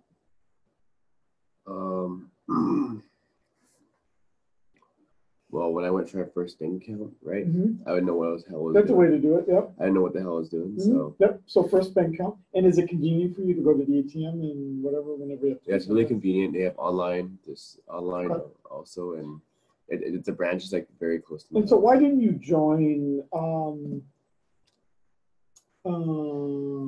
gotta pick one. Oh, there's this bank called like Finance Factors here in Hawaii. Why didn't you go to Finance Factors? In front of me. I got like a branch in Chinatown, I think. I don't even know if they have ATMs. Well, Or what about Central Pacific Bank, the one that's got the like dog as a mascot? It's pretty. So there's one side where you're like, I don't know why, right? Because they both do the same thing. They both. okay, well, if you ask me when I first got into banking, I probably wouldn't tell you why. But if you ask me now, Not exactly. if you ask me now, I wouldn't go because based on their Form 10K, they've had some major like audit problems. They absolutely did, and they almost failed. You should have been on the CFA team last year because they did such a thing. So I don't trust them. But what if you were starting? So right, so then the idea here would be, if I was starting my own new bank, Shining Bank, how am I going to differentiate myself, right? So if I don't want to get a dog or a cat and try to, rival Central Pacific, or if I don't get like Marcus Mariota right for my First Hawaiian one, or whatever I'm going to. Right? I mean, do you see how like banks advertising themselves are on very narrow kinds of things, right? It's like Bank of Hawaii, you can just like throw everything into a deposit envelope and it'll figure it out, right? Or Marcus Mariota goes to First Hawaiian, or Central Pacific has a dog, right? You would seem like, right, when we talk about like business things, it would seem like 100% reserves is a very easy way to create a new business, a differentiated business that you could get a pretty good clientele for. And I say this because when we think about banks on the mainland, and they're all pretty much the same, but one that sticks out as different is this bank that's in Florida called Everbank. And the reason why Everbank is unique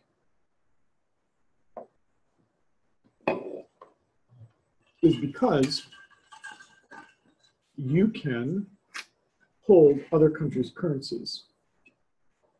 So you can, oh, I'm sorry, why is it going to TIA Bank?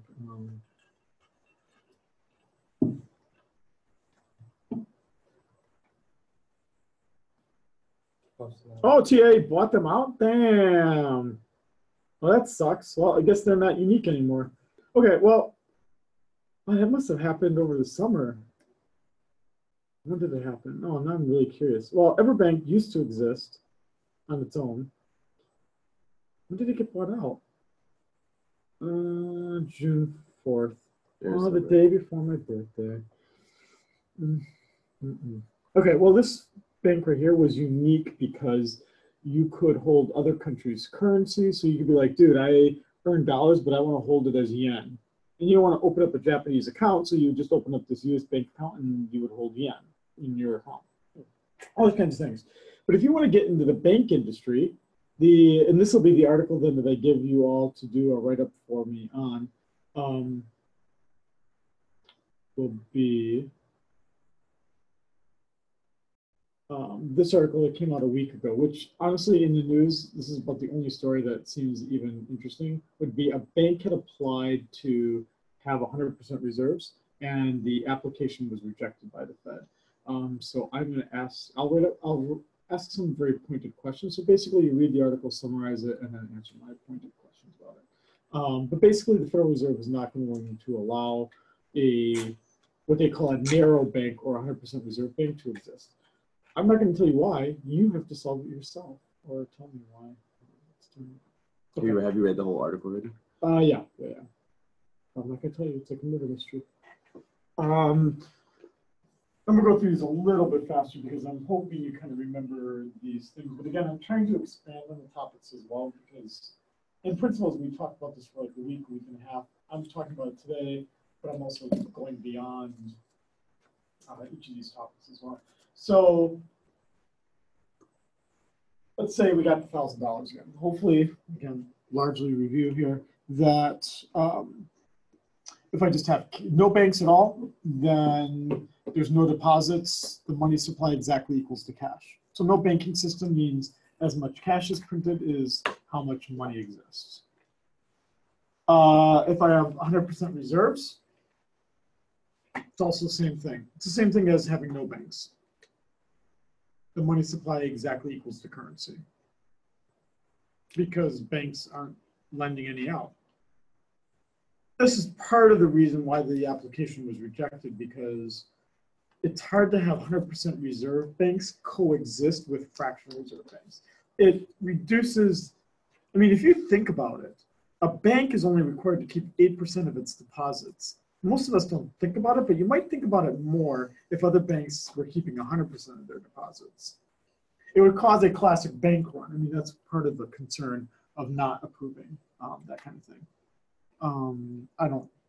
Honestly, I don't think about it that much, but yeah, this thing is over this, but don't worry about it. But you should, I'm not going to spend a lot of time on this, but you'll remember this hopefully from a few days of principle where if I have a 20% required reserve ratio, then a deposit was made, that's a liability for the bank. I deposited my $1,000 in cash, 20% required reserve ratio, and the bank had to keep $200 set aside and then lent out the other 800. This $800 is then going to become a deposit. Whoever took this loan out is going to get that $800, deposit it, and then they're going to keep, right, 160 will be withheld, 20% of 800, right? And then the 540, 640,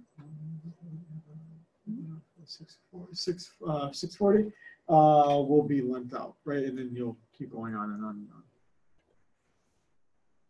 No, 640. There we go. And that keeps going on and on and on. I'm not going to keep doing that, but it would keep going on and on until $1,000 plus $4,000 turns into $5,000, which goes back to my comment I made earlier of the bulk of the money supply work is done by the Federal Reserve banking system, not by the Federal Reserve printing, expanding the money supply initially by $1,000. What that would also mean then is the second reason why the Federal Reserve likely did not allow that application to go through. Not only would it be concerned about the stability of the banking system if we all start to question why banks only have to keep 8%, but it also means that monetary policy becomes less effective. Now the Federal Reserve has to do all the work. If this starts to take on, it's easier to stop a fad if you just stop it from the very beginning, right? So you just don't allow banks to do what that bank was asking to do.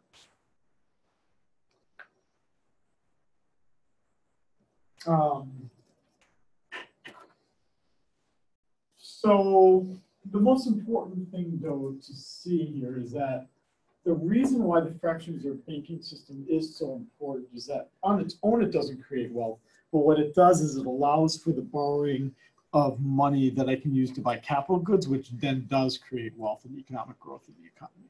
So it's true that we have grown a great deal since the 1930s when we really did strengthen the fractional reserve banking system by doing what? What did we do in 1933 as well that strengthened the fractional reserve banking system? Created Social Security. That was actually done in 33 as well, yeah, but no, that's not the reason. No. So something else other than the gold standard. What else was done in 1933? Why do you? Oh, wait. They created the FDIC. There you go. Yep. Federal Deposit Insurance Corporation. Yep. FDIC. And what that means is that unless you're sitting on more than $250,000, none of us should be concerned about the amount of reserves that the bank is holding. It's only happened to me once, and I've also had to close banks before when I was with the Fed. It's unusual. I had $33 in my Washington Mutual checking account when Washington Mutual was closed down. And Washington Mutual was the biggest bank failure. That was back in 2008. What was it, seven or eight? But it was the biggest bank failure to this day. And when I was with the Federal Reserve in Chicago, we would close down banks about one every 2 months or 3 months. Usually the bank that was about to fail was not doing well for a pretty long time. It wasn't too big of a surprise.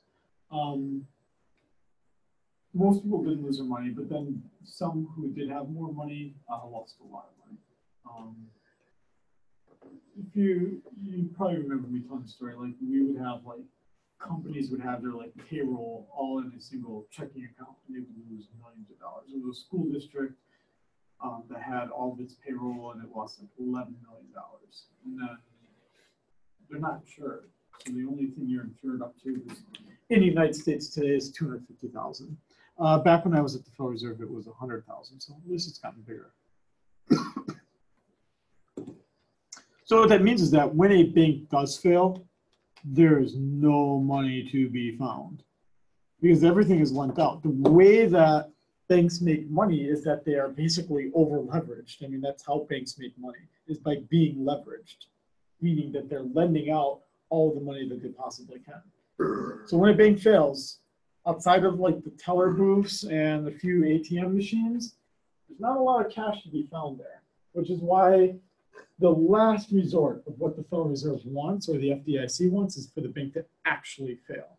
Because if it actually fails, no one's getting anything. Most of the time, the FDIC is trying to act like a matchmaker, like a grandmother trying to set up a grandson, right? Because they're just trying to make sure, hey, bank that wants to expand. So let's look at Central Pacific. Central Pacific does have branches on all the islands, but outside of this island, they have one ATM in Kauai, one on Maui, and you have two on the Big Island, one on each side. So if I were Central Pacific and I saw a bank failing on the Big Island, like let's say a credit union, something small, I might want to buy it because I can get their whole network, all their depositors. Now, the thing is, you're buying a failing bank, right? So you're going to lose some money as a corporation. Central Pacific is going to lose some money, but they immediately get all the customers and all the operations and everything from that other operation. So it's not too hard, especially if you're, most banks don't completely fail. Most banks do get bought out by another bank that wants to expand its territory. Because for banks, it's go big or go home, right? I mean, that's why Bank of Hawaii and First Hawaiian are the two biggest banks by far, because they're the ones that are on all the islands to the biggest extent. I mean, outside of Oahu, why would you have a territorial savings account, right? I mean, where are you going to go with that? Or Central Pacific, where are you going to go with that? So I'm sure that territorial and Central Pacific and all the others are probably just waiting for the next bank to fail. The last bank that failed here in Hawaii, there was one that was about to fail in 2016 up on the North Shore. There was a credit union. It got bought out right away by territorial. Do banks have to like let their customers know? No, and in fact, they will not tell them. No, there's no reason to tell. No, because what will they all do?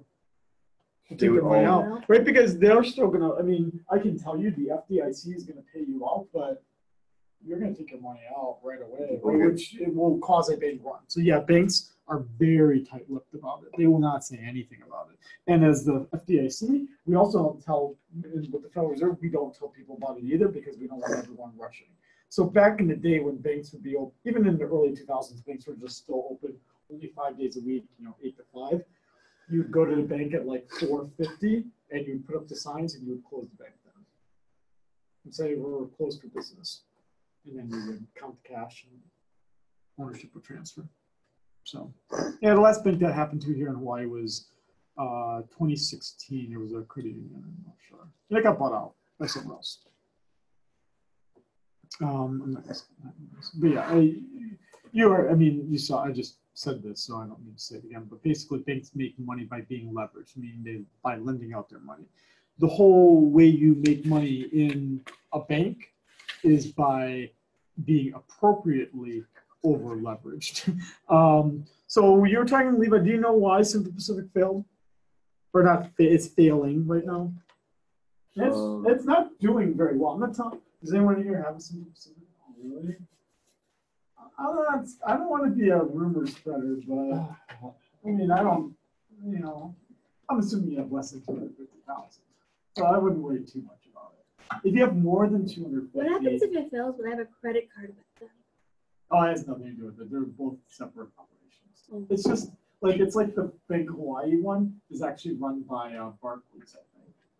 So banks can't issue on their own credit cards. Usually what happens is that, so for instance, I use Ally Bank as my online bank, but the credit card comes from TD Bank, which is Bank of Toronto. Okay. So credit cards are different. Do you have less than 250,000? Yeah. Then I wouldn't worry about it. But Central Pacific is probably going to get bought out in the next 10 or 20 years. Why are they almost got eliminated in 2012. I mean, it was only by a saving capital fund that came in and bailed them out. But that private capital fund has been losing money since 2012. So it's only a matter of time before that companies are going to throw in the towel and say, I'm done with losing money on this.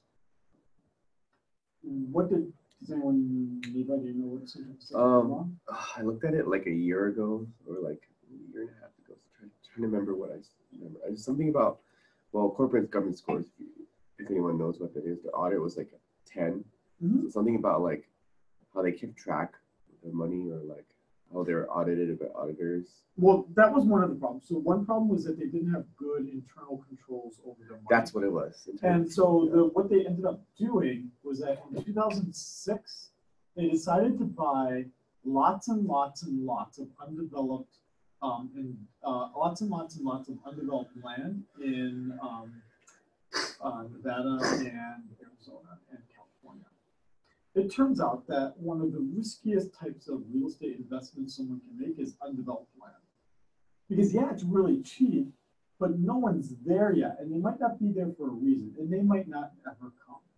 So they bought at a high price in like 2005, 2006, and then the bottom obviously dropped out in 2007, 2008. And then they didn't have appropriate internal controls, so they were overly leveraged in a very risky thing, undeveloped land, and then they didn't even control for the problem with bad internal controls, and now they are using a dog to sell their stuff. So yeah, I mean, it is really only a matter of time before Central Pacific is not going to be able to. If you look at the biggest banks here in Hawaii, again, it's all First Hawaiian and Bank of Hawaii. And unfortunately, we don't have any mainland banks here. The last mainland bank we had here was in 1991. Bank of America was here for a little bit. We're a unique, we're the only state in the country that doesn't have any mainland bank. Even Alaska has a mainland bank.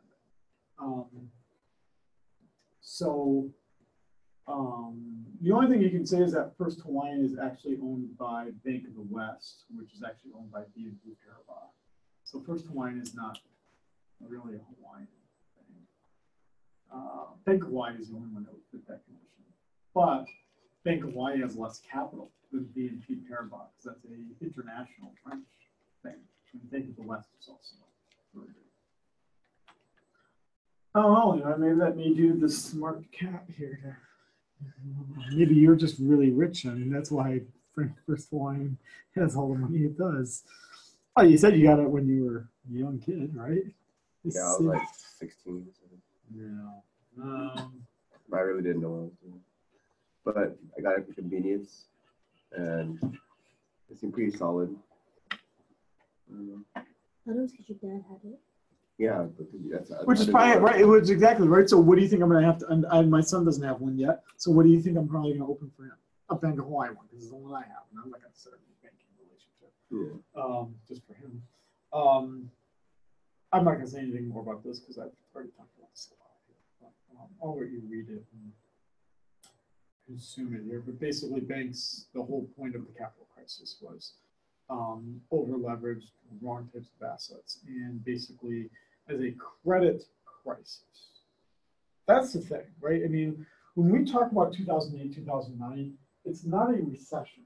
I mean, yeah, it is a recession, but it's really not. That was not the reason why we still talk about 2008, 2009. The reason why we still talk about 2008, 2009 was because of the financial crisis and the freezing of credit aspects. And by the way, Saturday is the anniversary, 10-year anniversary of Lehman Brothers failing, which is the start of the financial crisis. So in 2 days, we'll be experiencing the 10-year anniversary of Lehman Brothers failing, which, I mean, it's just it's really hard to describe and to tell you how big a deal it was that Lehman Brothers failed. It shouldn't have. In retrospect, it shouldn't have. But Lehman Brothers was an investment bank, not a deposit bank, but an investment bank. So what happened under the Great Depression was that banks were separated into two categories. There were depository banks, which you and I all make our deposits at. They are not allowed to buy stocks and bonds and make risky investments, like in the market. Those banks are different than investment banks. There's a very clear distinction between the two. So investment banks can buy like shares of Facebook and buy, make investments to venture capital funds and do crazy, right, bet on the currency markets with their own right with money and all those kind of crazy things. The idea is that you need to separate out the two, because if the two were combined, then they would use depositors' monies to do things to enrich themselves. But if they made it bad, they, right under moral hazard, have no incentive to behave the right way when it's not their money, right? So if they're investing my money, they don't give a fuck, right? Then if they lose the money, they lost my money. And then the FDIC paid it back, right? So it's not like, so you need to separate out the two. The unfortunate thing was that Lehman Brothers, the investment bank, issued bonds that were bought by who? Depository banks. So depository banks can buy bonds. So the depository banks bought Lehman Brothers bonds. So when Lehman Brothers fails, all the bonds immediately become worthless, or worth a lot less. They don't come worthless right away, but they became worth a lot less, which means that the fall of an investment bank brings down the depository banks. And the fall of the depository banks is the end of the United States economy. So what the Fed had to do was that the first domino fell, which was Lehman Brothers, and what was going to immediately happen after that was that the other investment banks would fall, and then all the depository banks would fall. So basically, the Federal Reserve had to act in that amazing way because they made one mistake in the beginning, and then they had to make monumental efforts to stop the dominoes from falling after the first one fell, which is what they had to do. Is that still true for today? Like investment banks still like? Yeah. It's been that way since the Great Depression. That the two are largely separated from one another. Republicans and the Conservative Party generally wants to reverse that, saying it doesn't matter anymore. It's what's called the Glass-Steagall Act, which is largely repealed, and investment banks are still kept separate from depository banks. Maybe if Trump won a second term and there were still Republicans, maybe that would change. I mean, the banking industry spends a lot of money on lobbyists, and they would love to be able to tap into depositors' monies. But it would be pretty bad from a societal perspective. It'd make the system a lot riskier, that's for sure.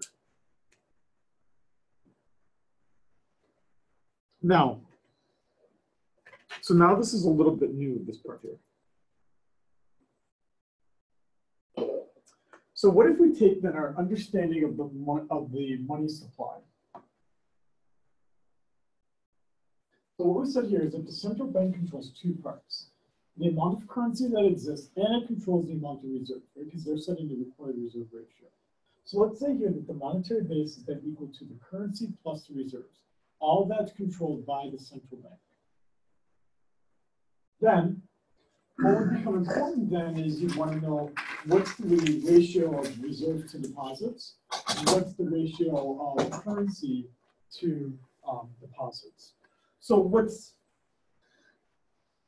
why you need those two ratios is because the Federal Reserve can set the maximums, but then you're relying on people and banks to do what you want them to do. So in principles, we didn't think about these things. We just said banks always lend, right? One of the assumptions was banks always lend out the maximum they can, right? We assumed that in principles. And we assumed, the other assumption we had was that people deposit all their cash.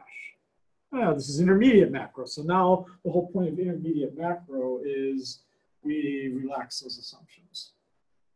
So now we're going to say, how much do banks actually decide to lend out?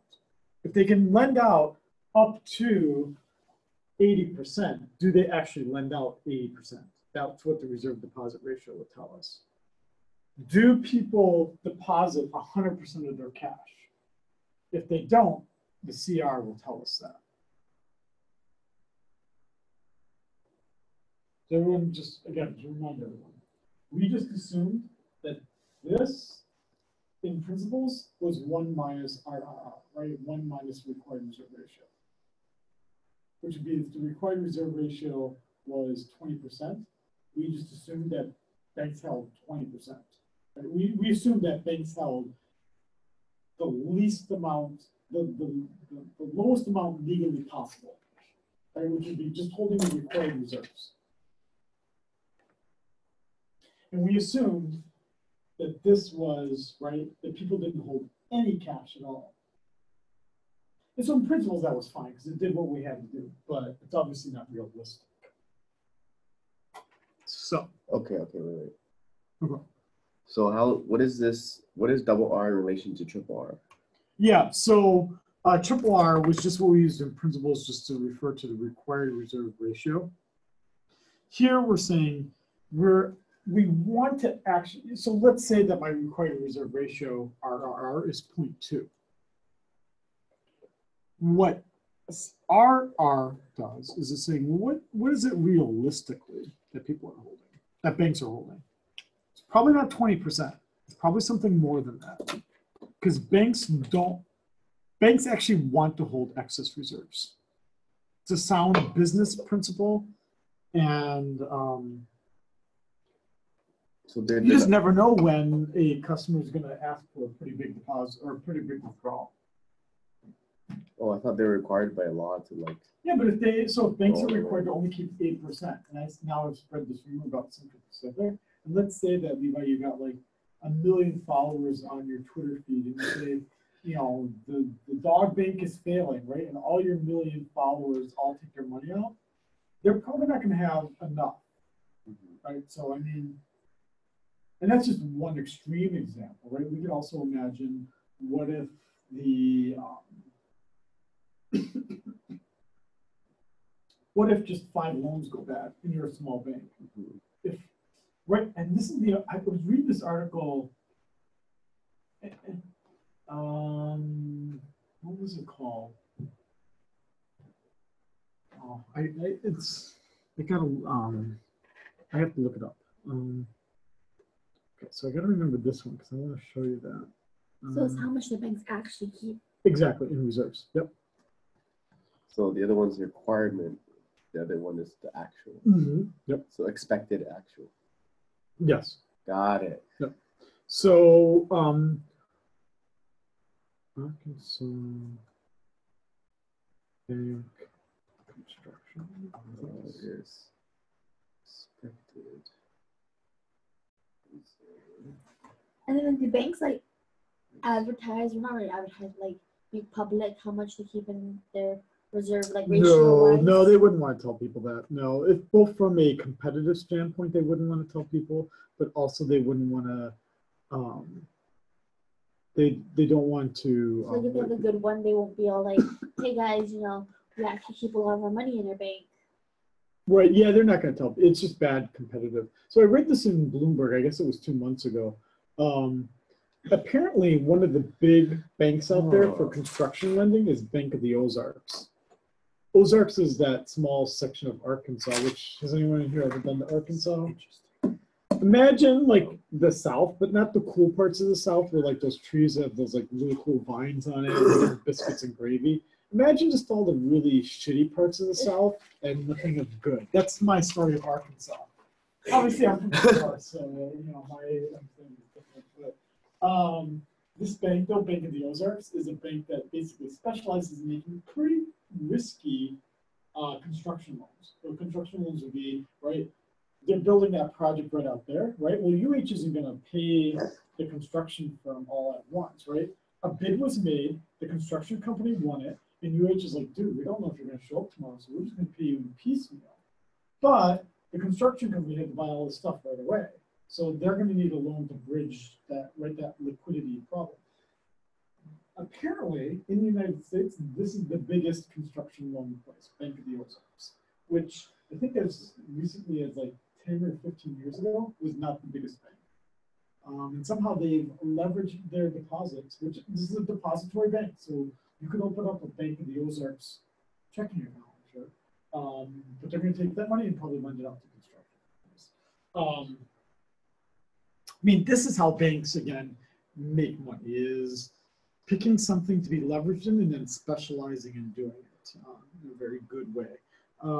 Central Pacific Bank was like, so I had this meeting and the CEO was there and the CFO was there in Central Pacific Bank. This was just back in January. So it's like, what, 8 months ago?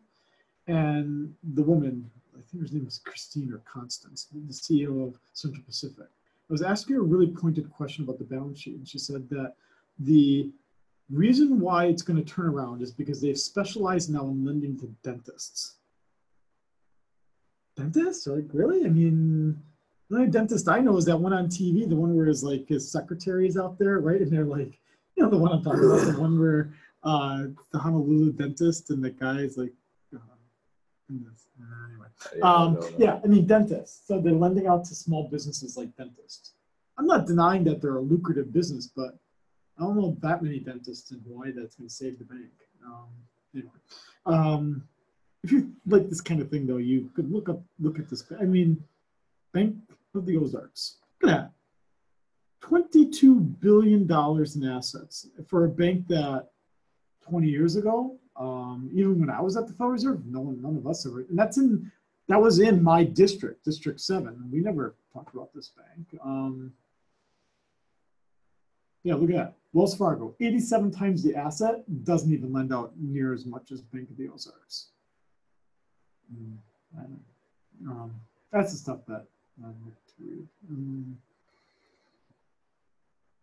Okay.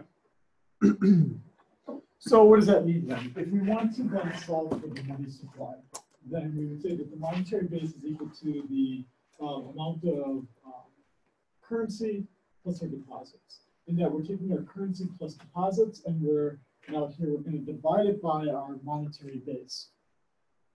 So, right, this just becomes then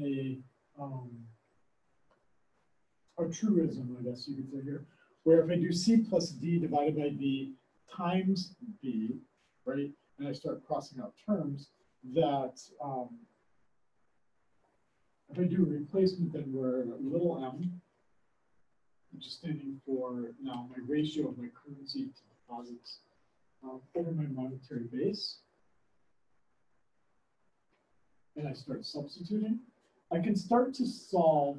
So what I'm trying to do here, and you don't need to remember how I did this. I did this for you. You can look at it if you like it. But what I want you to remember here is that then, in terms of the currency deposit ratio and the reserve ratio, CR and RR, that the money supply then depends on these two rates, which ends up being our currency reserve ratio plus 1 over the currency reserve ratio plus the required reserve. The reserve ratio, the actual amount of reserves that that are held at banks. So this is the percentage that people want to hold as cash, CR, right? The amount, what percent of your money do you actually want to keep as cash? Plus 1 over that same ratio, the amount of currency you want to hold, plus the actual reserve that banks hold. So what the Federal Reserve has to think about here, because remember, both CR and RR are outside of the Federal Reserve's control. The Federal Reserve, the only thing it can do is it can set out the maximum of the reserves. But again, what we just said is that banks aren't under any obligation to do that. The reason why this is important, this slide is important, is that this is the story of 2010.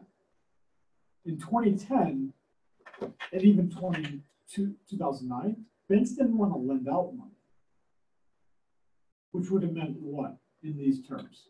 What would have been very low? And what would have been very high?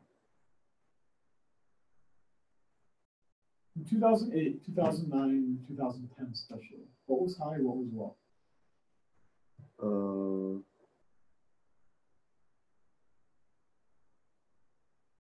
Money supply low. No, money supply was high. They were printing out the Oh, cash. sorry. No, think about it. So what? Think about it. I mean, really, seriously, in 2008, I was a rather young economist. I'd only had my PhD for like 2 years.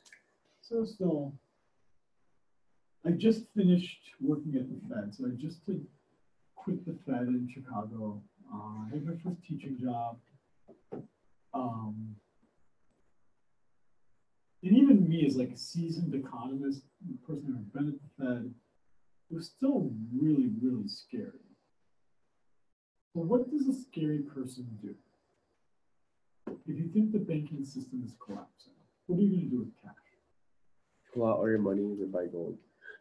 Probably, but you're going to hold a lot of cash. You're not going to put it in the bank. Yeah. Which would have meant that my CR, right, I would have been holding a lot of cash. I wouldn't have been putting it in the banking system, which would have meant that the CR would be very, very low, right? Because that's my currency to reserves ratio here. Instead of it being 100%, which meant I put all, whereas we assumed in principles that I deposited 100% of my cash, here we're saying maybe I'm not doing it at all because I think that the bank is going to fail. Okay. What about reserves? Are banks lending out lots of money? Because they have no. No, they're not going to. No, because they don't trust anyone. The whole reason why you have the crisis is because, you know, Kristen told me she makes $1 million and she doesn't have any W-2s, and it turns out that, you know, she just watches reality TV all day and, you know, reads people's astrology, you know, psychic things on, you know, 1-900 number, right? I mean, the whole thing was that people were not being told the truth in terms of loan being made, so now banks are going to lend out money because they don't think that they're going to get paid back, and people are holding all the cash. The Federal Reserve in 2008, 2009, 2010 can do all it wants to increase the money supply, but if this isn't happening, it doesn't do anything for you. If people are just going to hold the cash, and if people are going to, if banks are not going to lend it out. What is lowercase m? Yep, so here, so our M here, this would be our rate of growth of the money supply. Our rate of growth of the money supply. The money, so the money supply, then the growth rate is hampered to the extent that people are holding all their cash and banks are not lending it out. So the Federal Reserve, which is trying to expand the money supply to grow the economy, it's not happening. If you look back over here, right?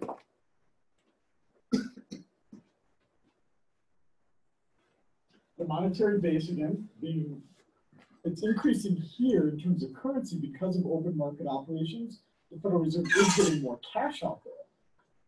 But this is not growing. And we know that the bulk of the money supply is the R, not the C. Right? right? So what are you gonna do? That was, if we were having this class in 2010, that would have been the, just like today, the issue is, why aren't we seeing enough inflation? The issue then was, why isn't the money supply growing that much? That was a little bit easier to understand because you could just look at these kinds of equations and understand why the money supply is not growing. But that gives us now another way of understanding, going back to actually the Kristen's question, understanding then that rate of growth of the money supply, little m, which is our money multiplier. We knew it in, what was the equation? Does anyone remember the equation from 2 days of principles? So in principles, two assumptions were made. In principles, we said,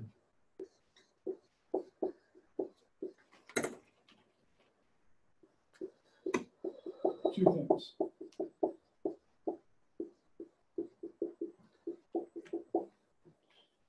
People don't hold cash, no excess reserves, right? That's what we assumed in principles. So now this is obviously saying this is certainly not realistic. It's no longer true.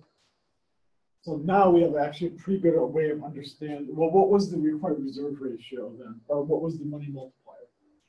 The multiplier was equal to what? Maybe you remember this. 1 over the required reserve ratio. So if the required reserve ratio was equal to 0.2, then 1 over 0.2 equals 5. So for every $1 printed, there was the money supply grew by a factor of 5. Right? Because the other 4, right, going back to all those previous slides where we saw all the money was being lent out. Oh, so that's at the same multiplier? So this is the theoretical multiplier, but it's not realistic. That's realistic. Oh, just Because like the other one. these two because it relies on these two assumptions existing, that people do not hold cash and that banks do not hold anything more than they're required to. But the reality is that neither of these are true. And to the extent that neither of these are true, you then need an equation other than this. So think of this as your principles multiplier, which is rather simple, 1 over the required reserve ratio. So this is exactly like earlier when we were like triple R is expected reserve and double R is actuals. This is this M is expected multiplier, and this is our actual multiplier. Or going way back here. This is the same concept. Sorry, right here. Right here, right? This is your principles understanding, right? $1,000 deposit. So notice that all $1,000 was deposited, and every bank kept lending out 80%, right? $800. Then 80% of 800 was 640. Then 80% of 640 was 512. And you would keep going on and on and on until you were doing 80% of 0. That all added up to $4,000, which is why 1 over 0.2, which is 80%, right? Of what they're lending out is the $5,000. But now we're saying that's not realistic enough. So that's our new money multiplier then. The currency ratio to the actual reserve ratio. So the Federal Reserve obviously can't just use this equation, because that equation does not tell them what's going to actually, right? If they use this in 2010, that's not going to tell them the reality of the world. The bank's not lending out money and people holding cash out of fear. So they have to know these things. This is if everyone's a robot. Exactly. Yep. Yeah. And that banks are not facing a crisis and exactly just lend out their money. Okay. So it does the same thing. So the definition of the money multiplier is the same. It's just that we make it more interesting by then saying what is the actual realistic currency holding ratio, and what ratio do banks actually lend out their deposits. Do not worry about how I derived the equation. I just did it there so that you could see it and that you could see how it was done. You obviously, when you're doing a problem set or an exam, you're going to have these available to you, and right, I would basically tell you this is what CR is, or I'd do in words and say what CR is, and then RR is, and you'd have to solve for this money multiplier. So then you would take that money multiplier, multiply it by the monetary base, that's the B, and then you would get the total money supply. Monetary base, money multiplier, total money supply. Money supply, money multiplier, monetary base. Which, going back to Kristen's comment, which asked what little m is, money multiplier would be basically another way of saying what is the money supply, what rate is it growing at, which would be the money multiplier. Yep, so big M is the total money supply. Little m is the money multiplier or the rate of growth. And big B is the monetary base. Yep.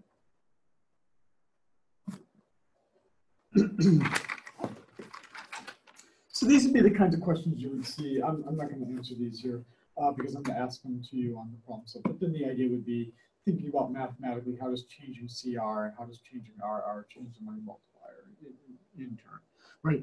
And the interesting thing there would be how do institutional changes of people holding more cash or banks holding more deposits, how does that fundamentally change monetary policy? Because it does, it absolutely does.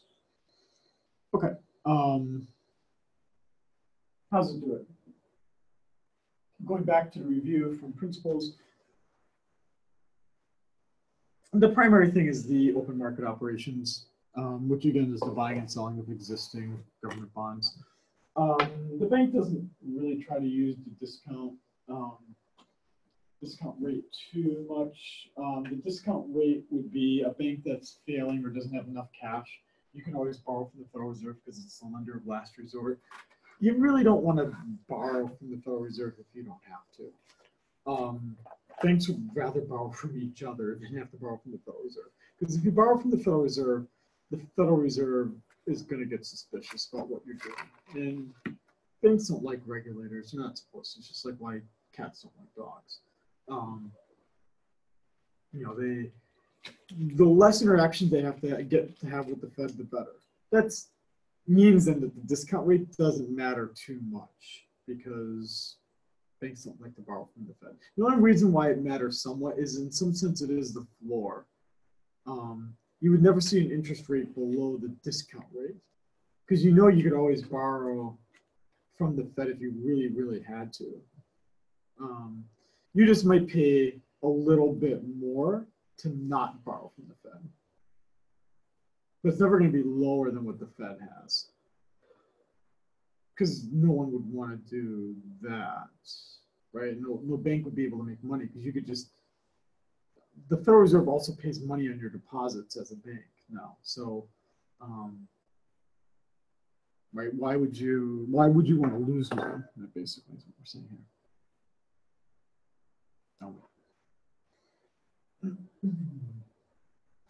So the reason, while people are still writing, I'll just talk about it briefly. So the one question you may have would be, why does the United States have 12 districts? Why does the map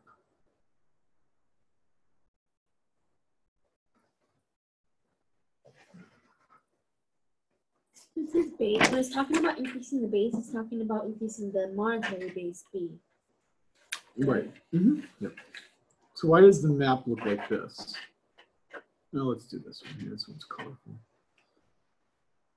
Sorry, I don't know what's going to show me here. I'm hoping it's just going to show me a map. Here we go. So I used to work in District 7, Chicago. Why does it look like this? We're all part of District 12, by the way, which I think in the Hunger Games survived, right? In Hunger Games, 12 was okay. Wait, was that the one that Katniss was from? Or was she? Yeah, she was from 12, wasn't she? I think so. I think so, yeah. And Peter.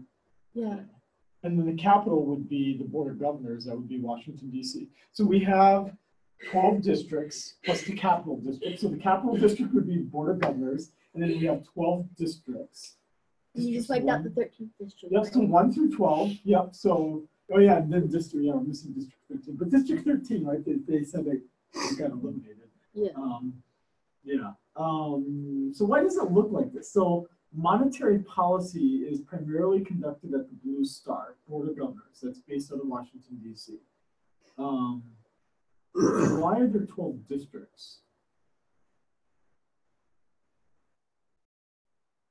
This map is drawn in 1914 when the Federal Reserve was created. Obviously, that's why it's like, why does Pennsylvania have 2 districts? But District 12 has everything from Idaho all the way to Alaska. And Population. Huh? Population. It's part of its population and where business was being done and whatnot. But why? I mean, okay, so this is the 21-8. Why do we still Back then there have wasn't. 12 districts? Why don't you just get rid of them? What do they do? They're not doing monetary policy. They're not setting the discount rate. Whole banks do not set the discount rate. Discount rate's all done in the capital. Monetary policy in general is done all at the capital. The only thing that's meaningfully done is in District 2 at the New York Fed. They actually do the actual buying and selling of bonds there because it's connected to the financial markets because it's in New York City. Why are there 12 districts? What do they do?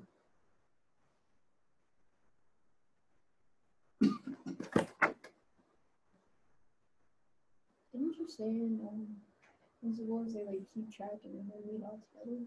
They do. So, yep, that's part of it. So in open market operations, they have a revolving 5 of the 12 districts to show up at the open market operations. San Francisco isn't it this year, so San Francisco is on it for a few year term. So part of it is they do ask 5 of the 12 to show up from time to time, so they're on a rotating basis. The other thing that the 12 districts do is that they say to the capital, this is what's going on in District 10 and 9 and 12 and whatnot. So they tell the capital, this is what's going on in 10 and 8 at the mall. And it's very detailed. Like in District 9, they talk about like what's happening at a mall in Fargo, North Dakota, right? Which you wouldn't know if you're working in the capital, but they need to know because they're doing that.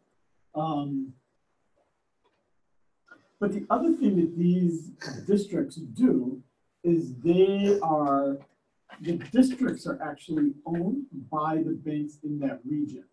So Bank of Hawaii is actually a shareholder in the San Francisco branch because they're part of the 12th district and they're one of the biggest banks in the region. So that was like the second time. Didn't that happen to you last week too? Maybe. The chair thing, didn't it? I don't remember.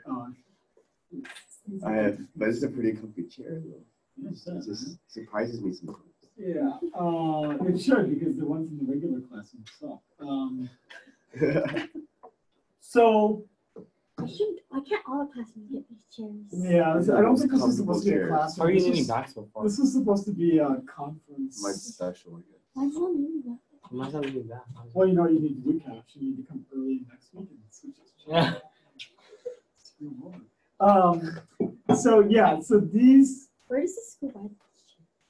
they probably buy them at, I think they're required to buy them at Fisher, which is like overpriced office supplies. Because they bought my bookcase there and they paid like 4 times what I paid when I bought my own. Because like they give you only one, but I have more books. So then I went on Costco.com and I bought 2 more for You're buying like. a chair. So I was like, where did they buy Yeah, these I chairs? gotta buy a comfy chair for my house. Why do you just give them?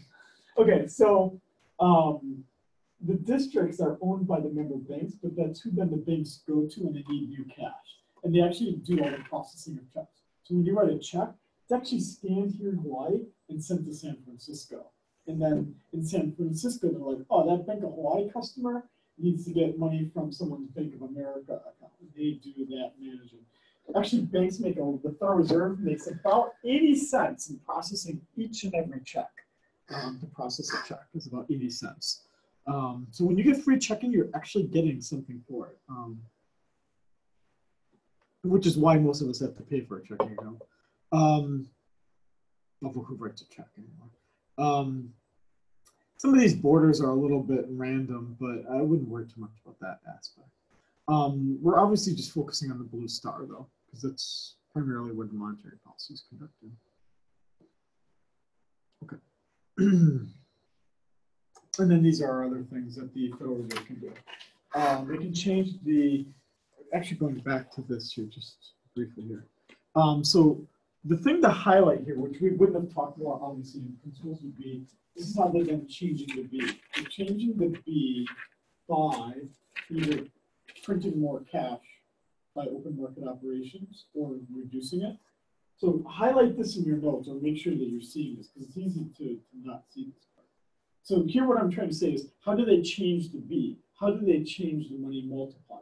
How do they change these things? So here they can change the B by changing the amount of money printed through the open market operations, or they can change it by changing the discount rate. And when the Federal Reserve lends out money, it has to print the cash to lend it to you as a bank. And then here, we can change the reserve deposit ratio, RR, by telling banks what's the maximum you can lend out, the reserve ratio. And then they can also encourage banks or discourage banks by paying interest on their reserves. So if I thought that banks were saving too much money, I could charge them to hold reserves. So then banks would not want to hold excess reserve, right? Because they'd be like, oh, it costs money to keep things back. Or, on the other hand, if I thought that banks were lending out too much money, I could start to pay interest. So that by paying interest, banks might not make as many loans as they otherwise would.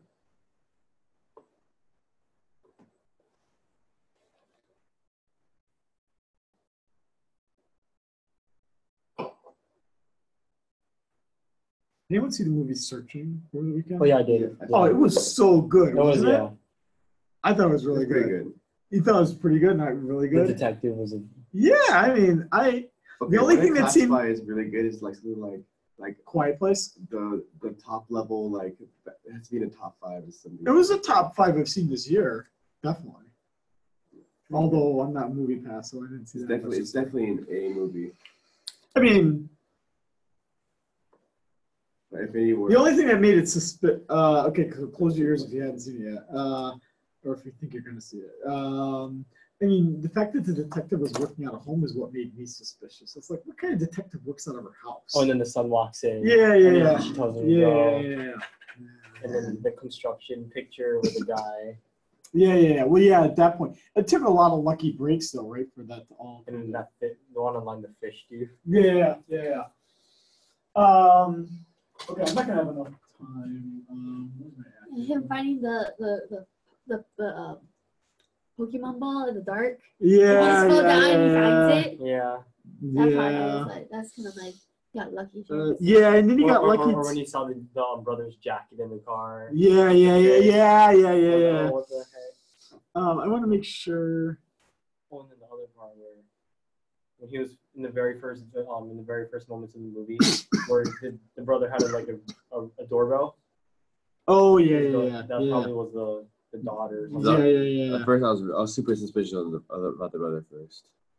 He seems suspicious. Oh yeah, because it just seemed It seems kind of fishy. Because you're like, drugs are bad. I like that movie. That was really good, but I think Quiet Place was still better than that.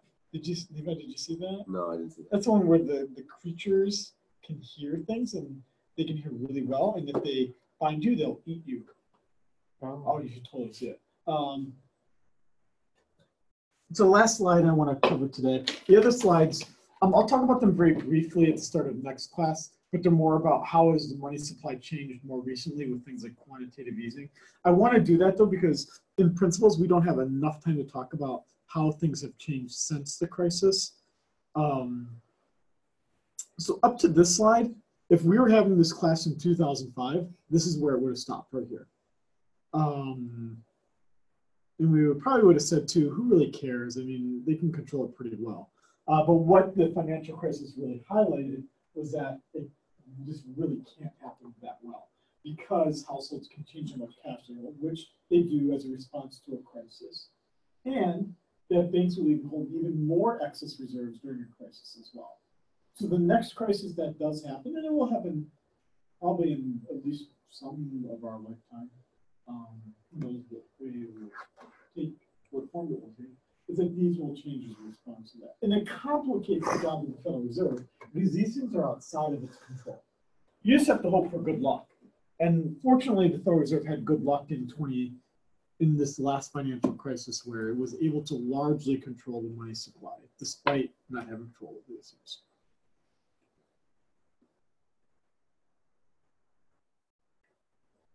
I feel good always after this class because I feel like you got your tuition dollars for this.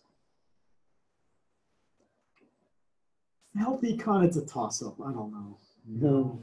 And it's my first time teaching it too, but I don't know, it's a toss-up. This one, I can feel good. Your $900 was possible.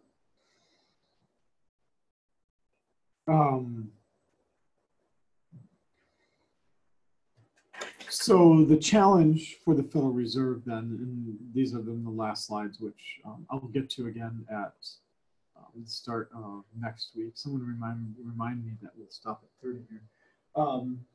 The challenge then is that you need to develop new monetary policy tools if you already have the federal funds rate at 0, which is essentially what happened already by 2009. The interest rate was already effectively 0 in the United States. It remained that way for several years. So you can't encourage lending anymore when the interest rate is already 0, unless you pay money to borrow, unless you pay people money to borrow, which you can't do. I mean, right now, let's just, and I'll stop. This will be the last thing I show you. Let's go back to Fred.